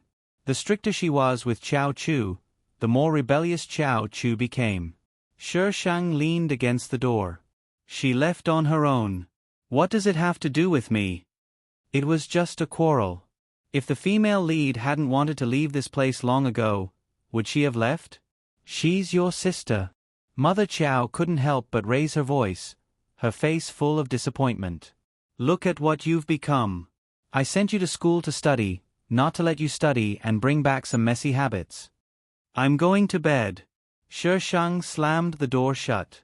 Madame Chao was banging on the door from outside, and the sound of her scolding could be heard through the door. In the end, Father Chao came over and called Mother Chao away. The Chao family couldn't be considered wealthy, but they didn't lack money either. Father Chow was a henpecked husband and obeyed Mother Chow's orders. He was quite concerned about Chow Chu, but whenever Mother Chow was around, he didn't dare say anything. Because the female lead had moved out of the house, Mother Chow constantly nagged Shi Sheng. Shi Sheng was annoyed by her nagging, so he packed up his things and went back to school. Choo choo. Father Chow chased after her. You child, Mother is doing this for your own good. For her own good? She kept talking about the female lead. How was it for her own good? But this was what the original owner had done. Chow Chu didn't think Mother Chow was wrong. After all, everyone liked to listen to their own words. But she couldn't stand it if she kept nagging in her ears. It's inconvenient to live in school, and you don't know how to take care of yourself. Hurry and come back with me. Father Chow reached out to grab Shi Sheng. Dad, I'm already so old. I know how to take care of myself. Shi Sheng broke free from Father Chow. It's inconvenient for me to run between school and home. But how do you live in school? Father Chow frowned. This child had never lived in school before. Shi Sheng was determined not to go back. In the end, Father Chow had no choice but to let Shi Sheng go. The school was a 4-person dormitory. It had been a while since school had started. Shi Sheng was now living on campus and was assigned to the 4th-year dormitory. There were 2 seniors in the dormitory who were doing internships outside and living in rented rooms. The other one was preparing for the postgraduate entrance exam. She spent all day in the library and came back just before curfew. So Shi Sheng lived in this dormitory alone. Choo choo. Shi Sheng was about to go to the cafeteria to fill his stomach when someone patted him on the shoulder. Shi Sheng turned around. The person's name popped up in his mind. Chen Shi. Although his name sounded feminine, he was a boy. Why haven't I seen you recently? Were you grounded by your family again? Chen Shi had an expression that said he had guessed correctly. Chen Shi's appearance wasn't particularly outstanding, but his smile was very amiable. He was also very friendly and could be considered a celebrity in school. Chen Shi and Chow Chu had a good relationship. When they were in school, Chow Chu was basically with Chen Shi. Many people thought they were a couple, but in reality, they were just buddies. No. Shi Sheng turned around and continued walking. Chen Shi blinked and hurriedly chased after him. What's wrong? Unhappy? Did your family scold you? I told you not to run outside all day. Shi Sheng. Someone kick this chatterbox out of this treasure. This treasure just wants to eat in peace. You go get a seat. I'll go buy food. Still braised pork ribs? As soon as he entered the cafeteria, Chen Shi consciously walked to the window. Although he asked this, he didn't wait for Shi Sheng to answer. He squeezed into the queue in a few steps. With his good relations with people, it didn't take him much effort to squeeze to the front. Shi Sheng found a seat by the window. Not long after he sat down, Chen Shi came over with a tray. Here's your braised pork ribs. The original owner really liked braised pork ribs from the school cafeteria. Shi Sheng wasn't picky. He picked up his chopsticks and started eating. Hey, you're so busy and quiet today. Did you fall out of love? Chen Shi couldn't stand it. Shi Sheng. Fall out my ass. She hadn't even found a man yet. Thinking of Feng Ci, Shi Sheng felt a bit depressed. Feng Ci wasn't in the last world. He didn't know if he was in this world. Who was the ultimate villain in this world? Shi Sheng thought for a long time, but couldn't find any information about the villain. So there was a hidden plot?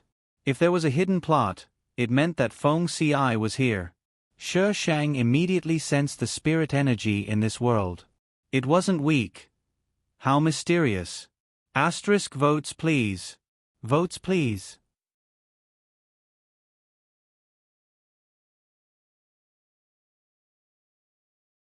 Chapter 4:15. Shi Sheng's mind was wandering, but Chen Shi thought that his brother was sick. Choo choo, tell me what's wrong. I'll help you think of a way. Don't hold it in. Shi Shang snapped out of her daze when she heard this. She gave Chen Shi a baffled look. What are you holding back? Chen Shi. How would I know what you're holding back? I'm fine. Shi Shang put down her chopsticks and wiped her mouth with a napkin. She acted like a cold goddess. I've been planning to be a quiet goddess recently. Chen Shi sighed in relief when he heard Shi Shang's words. Are you crazy? You're more like a crazy woman than a goddess. Shi Shang puffed out his chest. That's still a goddess-level crazy woman. Yes, goddess. You scared me to death just now. I thought you were heartbroken. Chen Shi patted his chest exaggeratedly. I'm not even in love. How can I be heartbroken? Shi Shang rolled his eyes at Chen Shi. Why hasn't your idol made a move yet? I heard that your idol is very close to a girl. If you don't make a move, it'll be too late. Shi Shang's mouth twitched. The idol this guy was talking about couldn't be the male lead, right? Shi Shang searched through the original owner's memories and found that it was indeed the case. I fell in love with someone else. Who? Not long ago, he heard her say that it was her idol that she had a crush on for several years. Why did she fall in love with someone else after not seeing him for a few days? What happened in the past few days that he didn't know about? Shi Shang straightened his face. The man of my dreams is a hero of the world. He's going to come and marry me on a rainbow cloud. If it's not today, it'll definitely be tomorrow. Chen Shi's face twitched as he stood up. I'm looking forward to your hero marrying you tomorrow. Was this kid's Chunibu disease acting up again? It was a bit late to act up. The two of them walked out of the cafeteria one after the other. There's a computer class in the afternoon. Are you going? Chen Shi asked Shi Shang as he was leaving. He was the one who helped her choose the elective class, but this guy hadn't attended it even once. Every time she asked him, he would have to change his voice to answer her. Shi Shang shook his head decisively. She could be a role model for these people in the industry. Why should she attend computer classes? Then I'll leave first. Keep in touch by phone. Chen Shi waved at Shi Shang. After Chen Shi left, Shi Shang slowly walked back to the dormitory, preparing to go back and take a nap. The girls' dormitories were connected together. Shi Shang's dormitory was for the seniors, so it was closer to the postgraduate dormitory. When they went back, they had to pass through the postgraduate dormitory. In the end, as soon as he reached the bottom of the dormitory building, he was knocked dizzy by a group of energetic girls. Why are you running so fast? Is there a ghost chasing you? Shi Shang pouted and blew air into his mouth. His gaze followed the group of girls. They stopped in front of the dormitory building and were discussing something excitedly. After taking a few steps closer, he heard someone saying Tang Jinchen's name. It seems like the original host bumped into the male lead, sending the female lead home. Only then did the male lead officially start to pursue the female lead at school. Shi Shang tiptoed and looked inside. A tall boy was standing in front of the dormitory, holding bright red roses in his hands. Who is Tang Jinchen waiting for? Girl A asked the person beside her curiously. I don't know. I saw him standing here when I came out just now, Girl B replied. He's so handsome. I wonder who is so lucky to have caught the eye of our idol. Girl C looked like a love-struck fool. Why didn't he fall for me? This is the postgraduate dormitory. Girl A seemed to have remembered something. Tang Jinchen is only a sophomore, right? If he was a postgraduate, then he must be older than Tang Jinchen. With this thought, the group of girls couldn't stay calm. They wanted to see which old woman had hooked up with their idol. No one came down from upstairs. When class was about to start, these people reluctantly dispersed. Of course, there were also those who didn't have classes and still waited with Tang Jinchen. No one dared to extinguish the fire of gossip. Someone's coming out. The gossipy crowd suddenly became excited. A girl appeared in the dormitory building. She walked a few steps in front of Tang Jinchen. Junior Tang, don't wait. Chen won't come down. Hearing the girl's words, Everyone was disappointed. It wasn't her. But who was Chen Chen? I'll wait until she comes down. Tang Jinshan raised his head and looked at the dormitory, his tone firm. Do as you wish. The girl turned around and went upstairs. BZZT BZZT BZZT. Shishang's phone suddenly vibrated. It was Chen Shi. Hello. Choo choo, come quickly. There's a new professor. He's taking attendance. Those who aren't here will have their credits deducted. Those who helped answer the questions just now have all been pulled out. Chen Shi was probably calling him in secret. His voice was very low, and he hung up after saying that. Shishang was silent for a moment. He calmly put his phone away. This school deducted credits at the drop of a hat. The original owner's credits had probably been deducted a long time ago, so it wouldn't matter if they deducted a little more. In the end, Chao Chen Chen still came down. She lowered her head and dragged Tang Jinshan towards the school's artificial lake. She was too fast. Many people didn't see her clearly, so they couldn't chase after her. They could only ask the people next to them if they saw who it was. Since there was nothing to see, Shishang continued walking towards the dormitory. It was rare for the senior who spent all her time in the library to be there. Seeing Shishang return, she smiled and greeted him. The senior asked curiously, Did you see Tang Jinshan when you came back? Yeah, I saw him. Guess who he's waiting for? The senior put on her jacket and picked up a book from the table. She even took the time to talk to Shishang. Shishang spat out 3 words without hesitation. Chao Chen Chen Chen. The senior was surprised. You know, Chao Chen Chen Chen came down? Shishang shook his head. She came down, but no one saw her clearly. Then how did you see her clearly? The senior picked up her bag and walked to the door, waiting for Shishang's answer. Shishang smiled. Because my surname is Chao. The senior was dumbfounded. What's wrong with your surname being Chao? Could it be that the two surnamed Chao have some special connection? Junior Tang seems to be in the same grade as you. He's a Prince Charming. What a pity. The senior shook her head. I'm leaving first. Don't leave the door open for me tonight. I'm not coming back today. What's a pity? What a pity. Does he like women who are older than me? In most people's minds, it was normal for girls to be younger than boys. Shishang gave the senior an okay sign. The senior female dormitory was much more relaxed than the other dormitories. As long as the dormitory lady didn't let any boys in, she didn't even need to check on them. After all, the senior students were either preparing for the postgraduate entrance exam or starting their internships.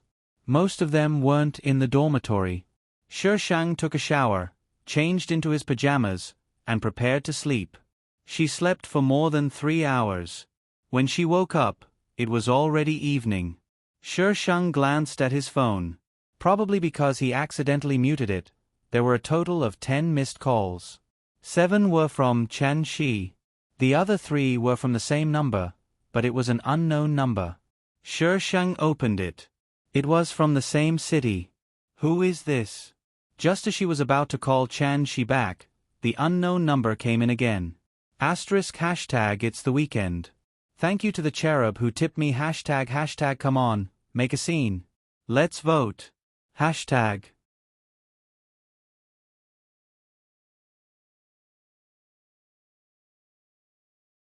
Chapter 4:16. Shishang hesitated for a moment before answering the call. Chao Chu. A magnetic male voice came from the other end of the line. Shishang quickly filtered through his mind. There was no such voice in the original owner's memory. You are Qin Gu. The person on the other end paused. Your elective professor. Elective? Professor? Weren't those beasts all beasts? Why did he call me? Did he take a fancy to my beauty? Shishang took the phone away and looked at the interface. After a while, he put the phone back to his ear. And you didn't come to class today. As your future professor, let me remind you that if you don't come to class 3 times, you can forget about getting credits for this elective. Qin Gu didn't seem to be easy to get along with. His words were not polite at all. Oh. Crazy. Shi Sheng quickly hung up the phone. She had studied it countless times in university. She couldn't come up with anything new. Therefore, pretentious Shang didn't care about credits. After she hung up, Chen Shi's call came in. Before Shi Shang could say anything, Chen Shi rattled on. Chu Chu, why didn't you pick up the phone? Let me tell you, the new professor is so handsome. But he has a bad temper and is always looking for trouble. He called everyone who didn't come to class. Did you get his call? I heard that if you don't come to class 3 times, you can forget about getting credits. So why did you choose this door for me back then? Shi Sheng spoke leisurely. You didn't let me choose it casually. Also, you have to use this for your painting course. Chen Shi's voice was getting weaker. He didn't dare to admit that he had forgotten. Did the professor call you? Chen Shi quickly changed the topic. He did. This nitpicky professor was looking for trouble. He didn't come to class and still made harassing calls. He heard that this professor came back from abroad and was only 24 years old. He was invited to be a guest professor at such a young age. It was obvious that he was a genius. In just one day, this professor's beautiful photos were all over the forum. Shi Shang went to the forum to take a look. The shooting location was in a lecture hall. The man was wearing casual clothes and seemed to be taking attendance. He had sharp and handsome facial features, black and bright eyes, thin lips, and a serious and indifferent expression. Below the person who posted the post, there was a long line of people asking for her hand in marriage. In school, those who were handsome were often sought after. Therefore, now that there was suddenly such a young and shiny professor, these girls would go crazy. Shi Shang closed the web page and forgot about it.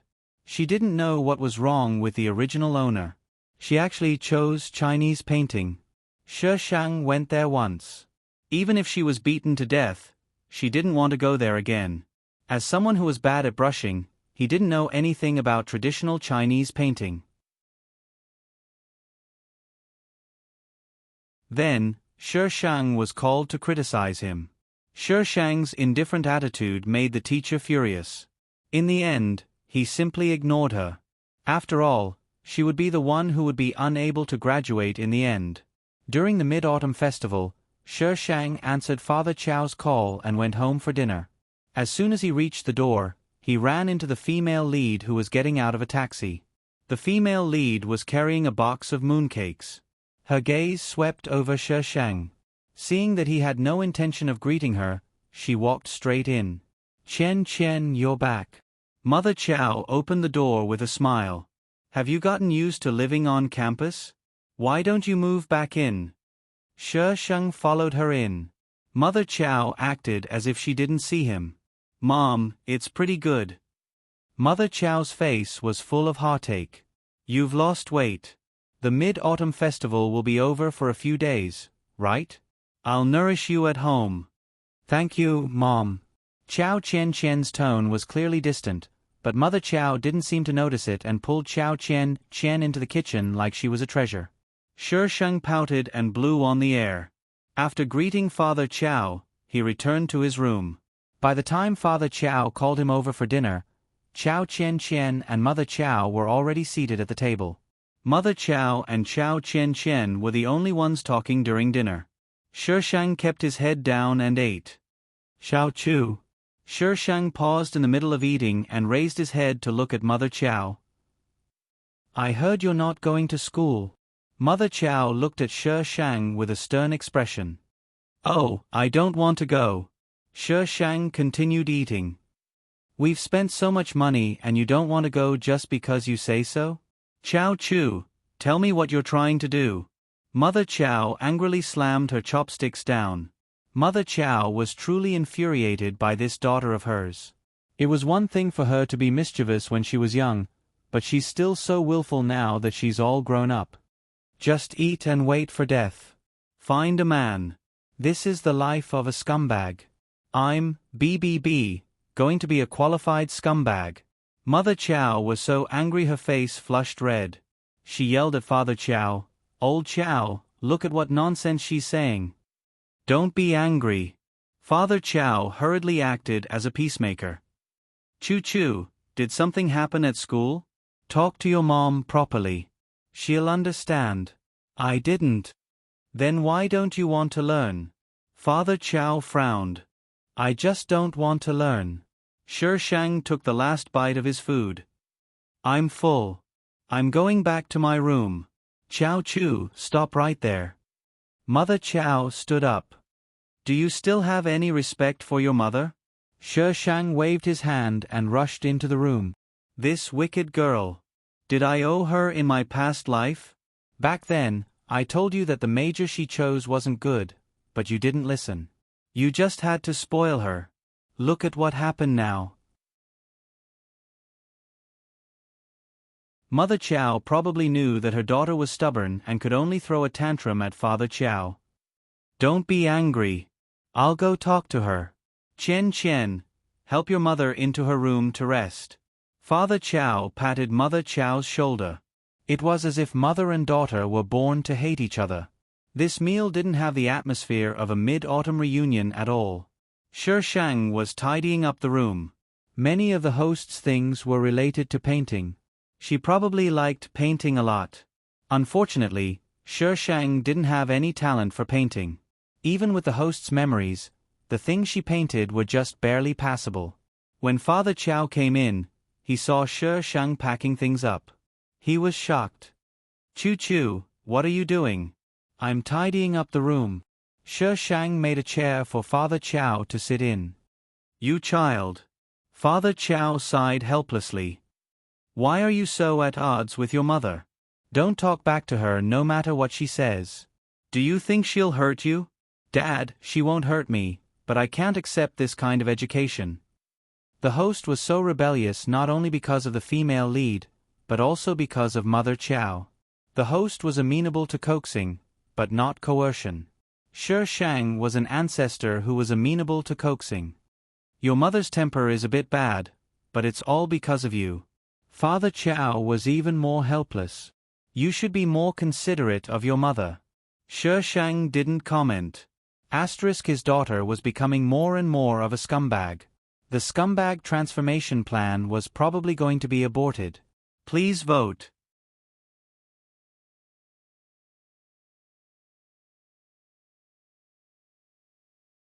Chapter 417. Not long after this incident, Shi Shang received an unexpected call, the contents of which surprised her even more. "My major was actually changed. My major was changed.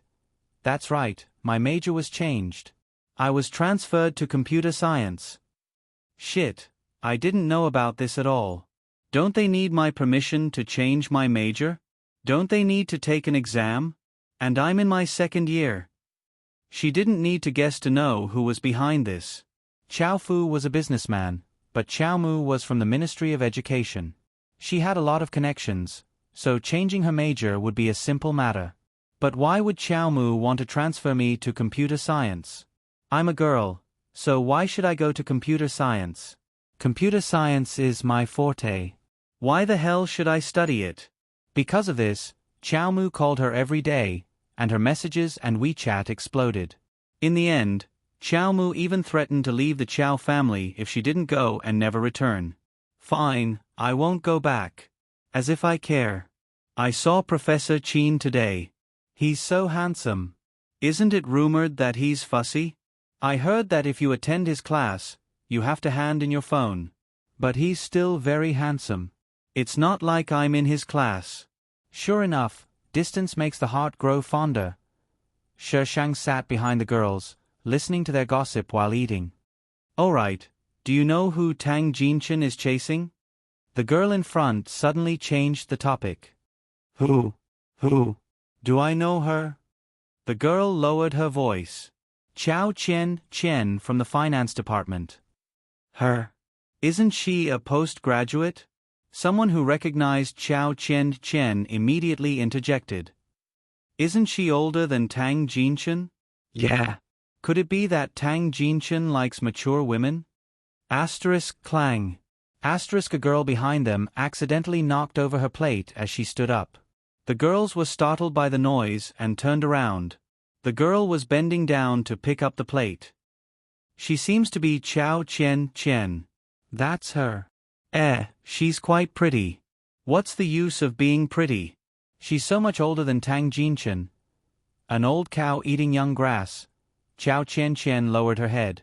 Her fingers gripped the plate so tightly that they turned white. The surrounding discussions caused Chao Chen Chen's face to heat up. Ever since the people at school found out that Tang Jinchen was pursuing her, they'd been hopping on her age, refusing to let go. It was as if she had committed some heinous crime at her age. Just as Chao Chen Chen was at a loss, someone suddenly appeared behind her and pulled her out. The surrounding gazes immediately became subtle. Chao Chen Chen didn't even need to look to know who this person was. She abruptly pushed Tang Jinchen away. Junior Tang, men and women shouldn't touch each other. Chao Chen Chen retreated a few steps, maintaining her distance from Tang Jinchen. Tang Jinchen had also been irritated by Chao Chen Chen's attitude over the past few days. For some reason, he felt a little impulsive and went up to grab Chao Chen Chen and kiss her. Wow! A loud commotion broke out in the canteen. Pa! The space quieted down in an instant. Tang Jinchen covered his face, his eyes filled with disbelief. Chao Chen Chen's face paled as she retreated. In the end, she simply turned around and ran. Tang Jinchen chased after him with a gloomy expression. Shi Shang had already left the canteen while they were kissing. Chao Chen Chen ran out with her head lowered. She didn't know what she was stepping on, but she suddenly slipped and fell towards Shi Shang. Shi Shang was about to go down the steps when Chao Chen Chen suddenly slipped and slammed into Shi Shang. Because there were so many people going in and out of the canteen, Shi Shang didn't notice. When he heard the noise, he turned his head and saw Chao Chen Chen pouncing towards him. Shi Shang could have dodged, but the person next to him was probably afraid he'd be hit, for he suddenly dashed forward and blocked Shi Shang's path. Chao Chen Chen unquestionably slammed into Shi Shang. Shi Shang lost his balance and fell down. Ah! The surrounding people screamed. Some people reached out to grab Shi Shang, but they didn't manage to do so. There were steps below. There were at least 20 steps.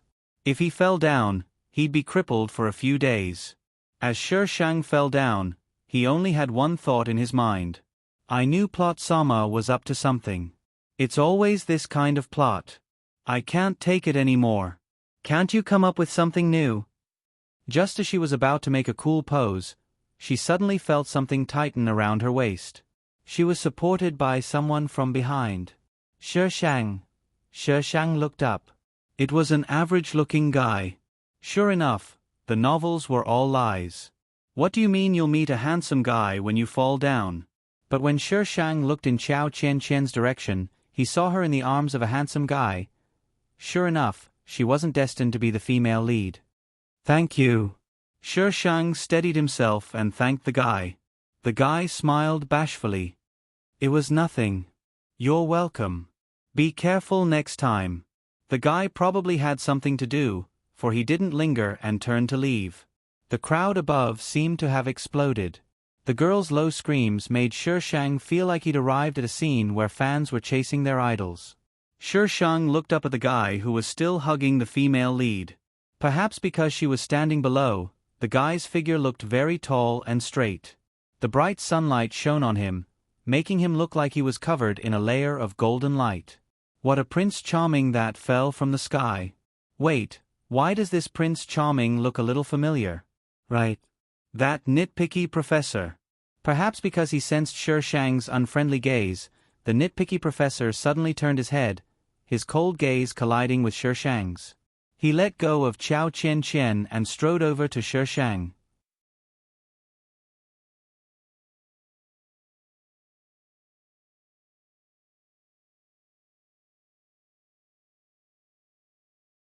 Chapter 4:18. The surrounding people were silent. This girl, you even dare to push Tang Jinchen, why don't you ascend to the sky and stand shoulder to shoulder with the sun? Tang Jinchen had probably never been treated like this before. The anger in his heart rose. Do you know what kind of crime you're committing? Intentional injury? Shi Shang answered calmly. It's good that you know.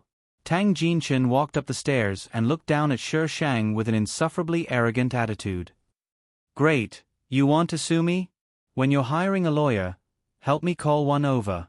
I want to sue her for intentional injury.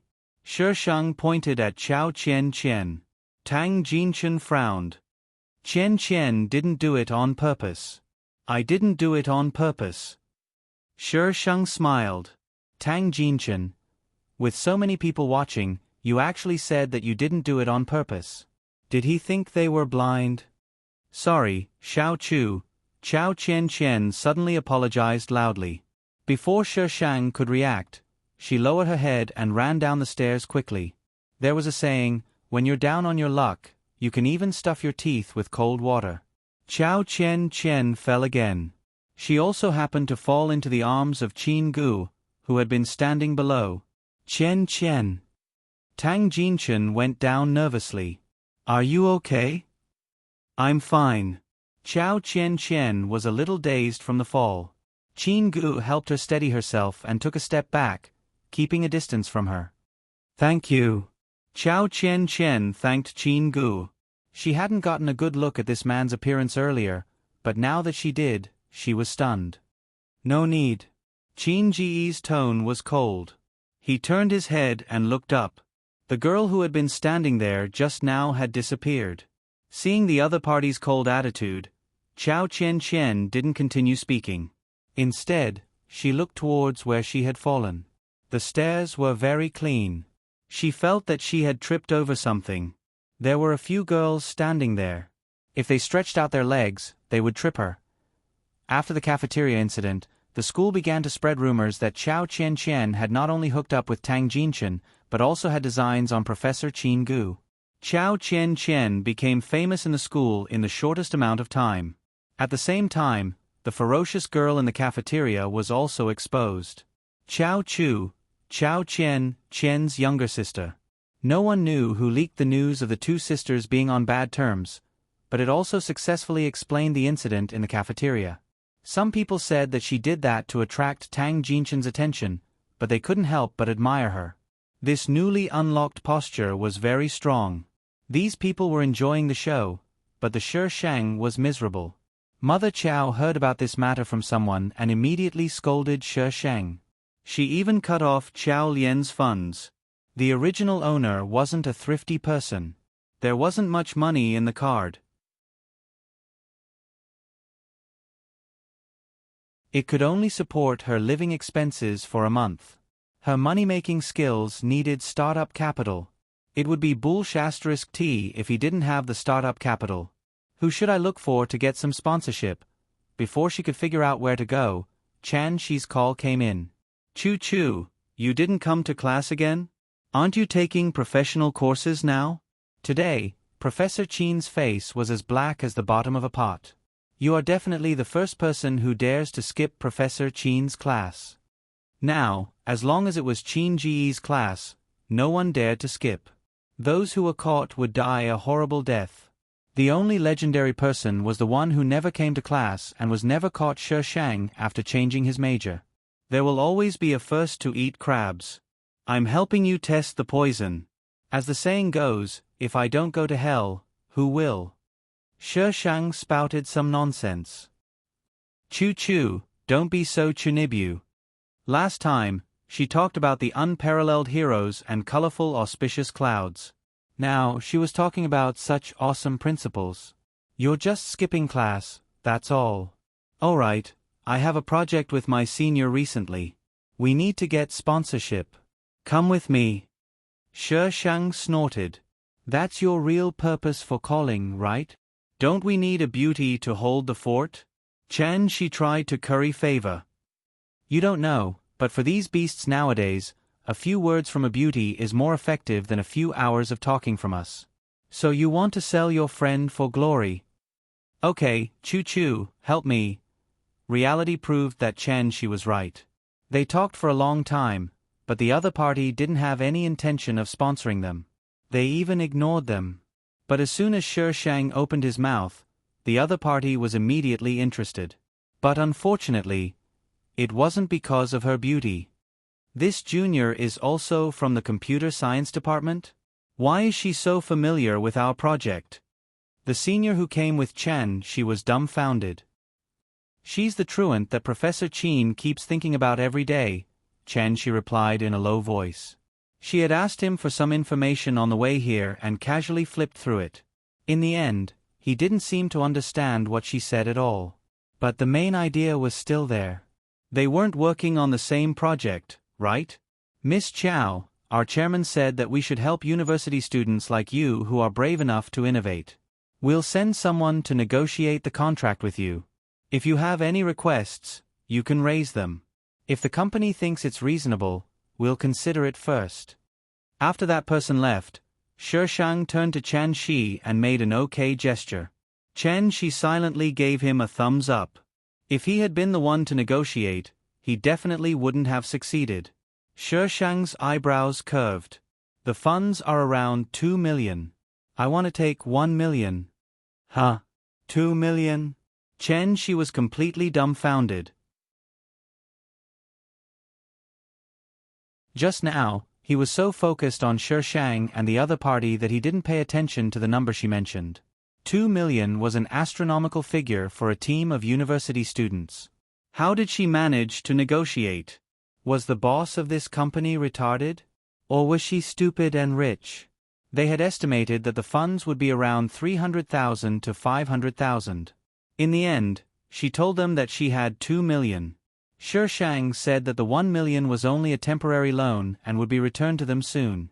She didn't say what she wanted to do with the 1 million, but she was the one who negotiated the sponsorship. Without her, they probably wouldn't have gotten a single cent. Since she wanted to return it, they couldn't refuse. There was still a risk to be taken. After the team discussed it, they decided to agree. Once the funds were in place, Shi Shang took 1 million. Half a month later, the 1 million was returned. Everyone was dumbfounded. You took 1 million just to take a look? When Chen Shi went to withdraw the money, he found that there was more than 200,000 in it. Did any of you deposit money in here? Chen Shi took the card and asked the team. No, I'm so poor that I'm about to eat dirt, a senior replied while chewing on a steamed bun. The senior who went to negotiate with Chen Shi glanced at the card and said, Isn't that the card that little Chu returned? Of course, Chen Shi knew that this card was returned by his brother, who had been appearing and disappearing like a ghost recently. But there was almost 200,000 more in it. Not 20 yuan. There's an extra 200,000 in here. How much? The entire team looked at Chen Shi in unison. Chen Shi stretched out 2 fingers. Did little Chu forget to take it out? 200,000 isn't a small amount. Maybe she forgot to take it out. Chen Shi, give her a call and ask. Chen Shi took out his phone and called Shi Shang. Asterisk the above is purely fictional. Please don't take it seriously.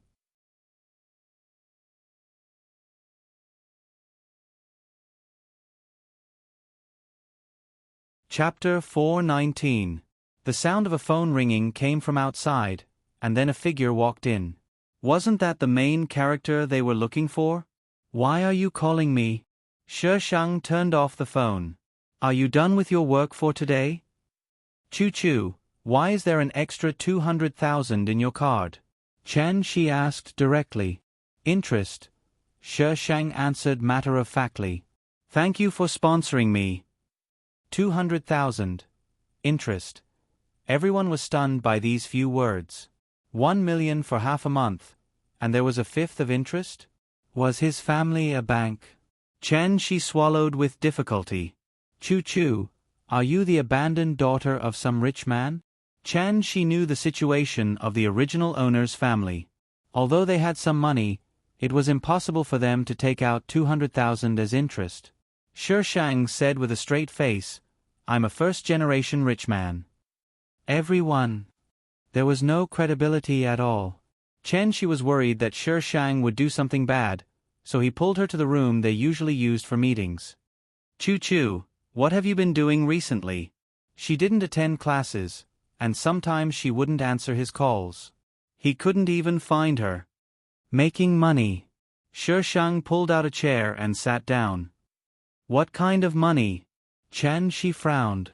Don't do anything bad. Choo-choo, tell me honestly, where did you get the money? It fell from the sky. Choo-choo. Chen, she couldn't help but raise his voice. It wasn't 20,000, it was 200,000. Shishang spread his hands helplessly. Don't worry, I didn't do anything bad. It's not dirty money. Even if I did, I wouldn't implicate you. You really didn't do anything bad? Chen, she obviously didn't believe her. What could she do to make so much money in such a short time? No. The money she made was all legal. Shishang came to deliver the things Chen she had asked her to buy. Chen, she interrogated her for a while, and when she came out, it was already 2 hours later. As soon as she came out, she ran into someone Shishang didn't want to see. Qin Gu, the nitpicky professor. Qin Gu was on the phone. When he saw her, he immediately hung up and walked towards her. Student Xiao Chu. Shishang wanted to run away, but Qin Gu moved sideways and easily blocked her way. Professor Qin, Shishang took a deep breath. I didn't change my major willingly. Can you please let me go? You are now my student. Qin Gu coldly stated the truth. It's up to me whether I want to go to class or not. Becoming your student was a complete accident. I didn't want this to happen either. Qin Gu glanced at Shishang. It will affect the attendance rate. Out. Asterisk flips table asterisk. What does I's attendance have to do with you? Your family lives by the sea? Learning from the other professors, it was none of his business whether the students went to class or not. After all, they were not the ones who failed the exam. There's a villa. Qin Gu nodded. I stay there occasionally. Shishang. Well, I don't want to talk to this nitpicky professor. You blocked my number? Qin Gu asked with a frown. Who told you to harass me? Every time it was his class, he would call her to harass her. If she didn't block him, where would he go? Qin Gu. Other girls couldn't even get his number, but she dared to block him. Qin Gu didn't know why, but he felt inexplicably unhappy. Out of the corner of his eye, he saw the phone in her hand and snatched it.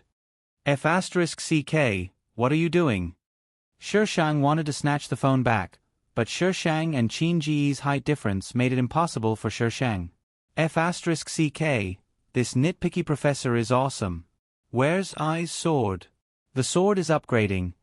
Qin Gu pressed a few buttons and quickly returned the phone to her. Don't block my number. Come to class tomorrow.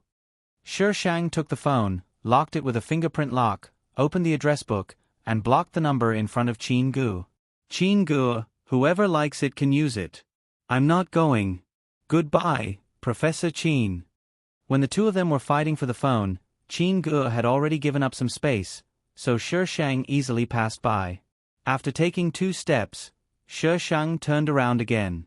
If you dare harass me again, I'll tell the school that you're a beast in human clothing, trying to do something bad to a female student. Qin Gu wanted everything to be perfect. If a student didn't come to class, he would feel uncomfortable all over. He would only feel comfortable if this student came to class. But this student was like a wild horse out of control, completely out of control. Nitpicky Professor Qin didn't believe it. Shishang felt like he hadn't checked the almanac before leaving the house. He had just escaped from the nitpicky professor when he ran into Mother Chow and the female lead.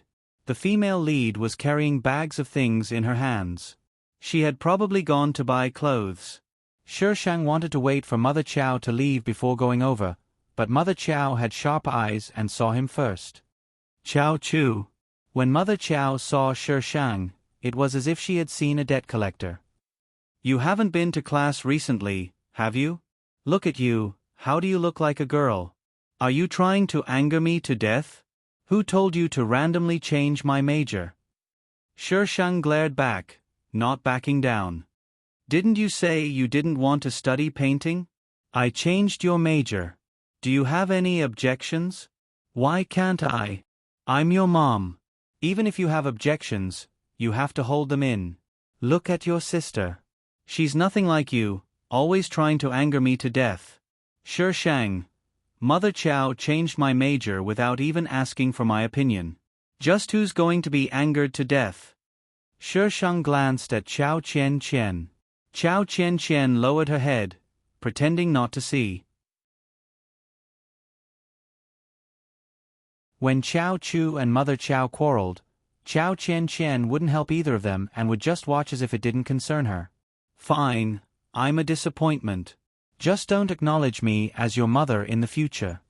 Shi Shang circled around them and left without looking back. Chao Chu. Mother Chow shouted from behind. Shi Shang sped up and left. She didn't slow down until she reached the dormitory. When she returned to the dormitory, it was rare for her senior to be there, and she had a gossipy look on her face. Junior Xiao Chu, someone just called the dormitory looking for you. Seeing her excited gossipy look, Shi Shang fell silent and decided not to ask who it was. However, her gossipy nature wasn't so easily extinguished. Shi Shang didn't ask and she continued, Professor Qin Gu, he personally called to look for you. She even raised her eyebrows at Shi Shang. I heard you haven't been to class in a long time. Your method of attracting Professor Qin Ji's attention is amazing. She gave her a thumbs up. Do your best to take him down. Take him down my ass. She didn't want to see that nitpicky professor at all. Senior, why aren't you leaving? I'm going to be late. She grabbed the documents on her bed and hurriedly ran to the door. Xiao Chu, I have high hopes for you. Good luck. Shi Shang. Asterisk little fairy. Plead for votes. Cherub. If you want votes, beg us. Little fairy. No, I'm a little fairy with backbone. Cherub. Then forget it. I don't have any votes. Little fairy. I'm begging you. Cherub. Where's your backbone? Little fairy. Crunchy, chicken flavored. You're tuning in to the Narrate and Escape YouTube channel. Don't forget to subscribe and join us on this journey to catch the most captivating stories.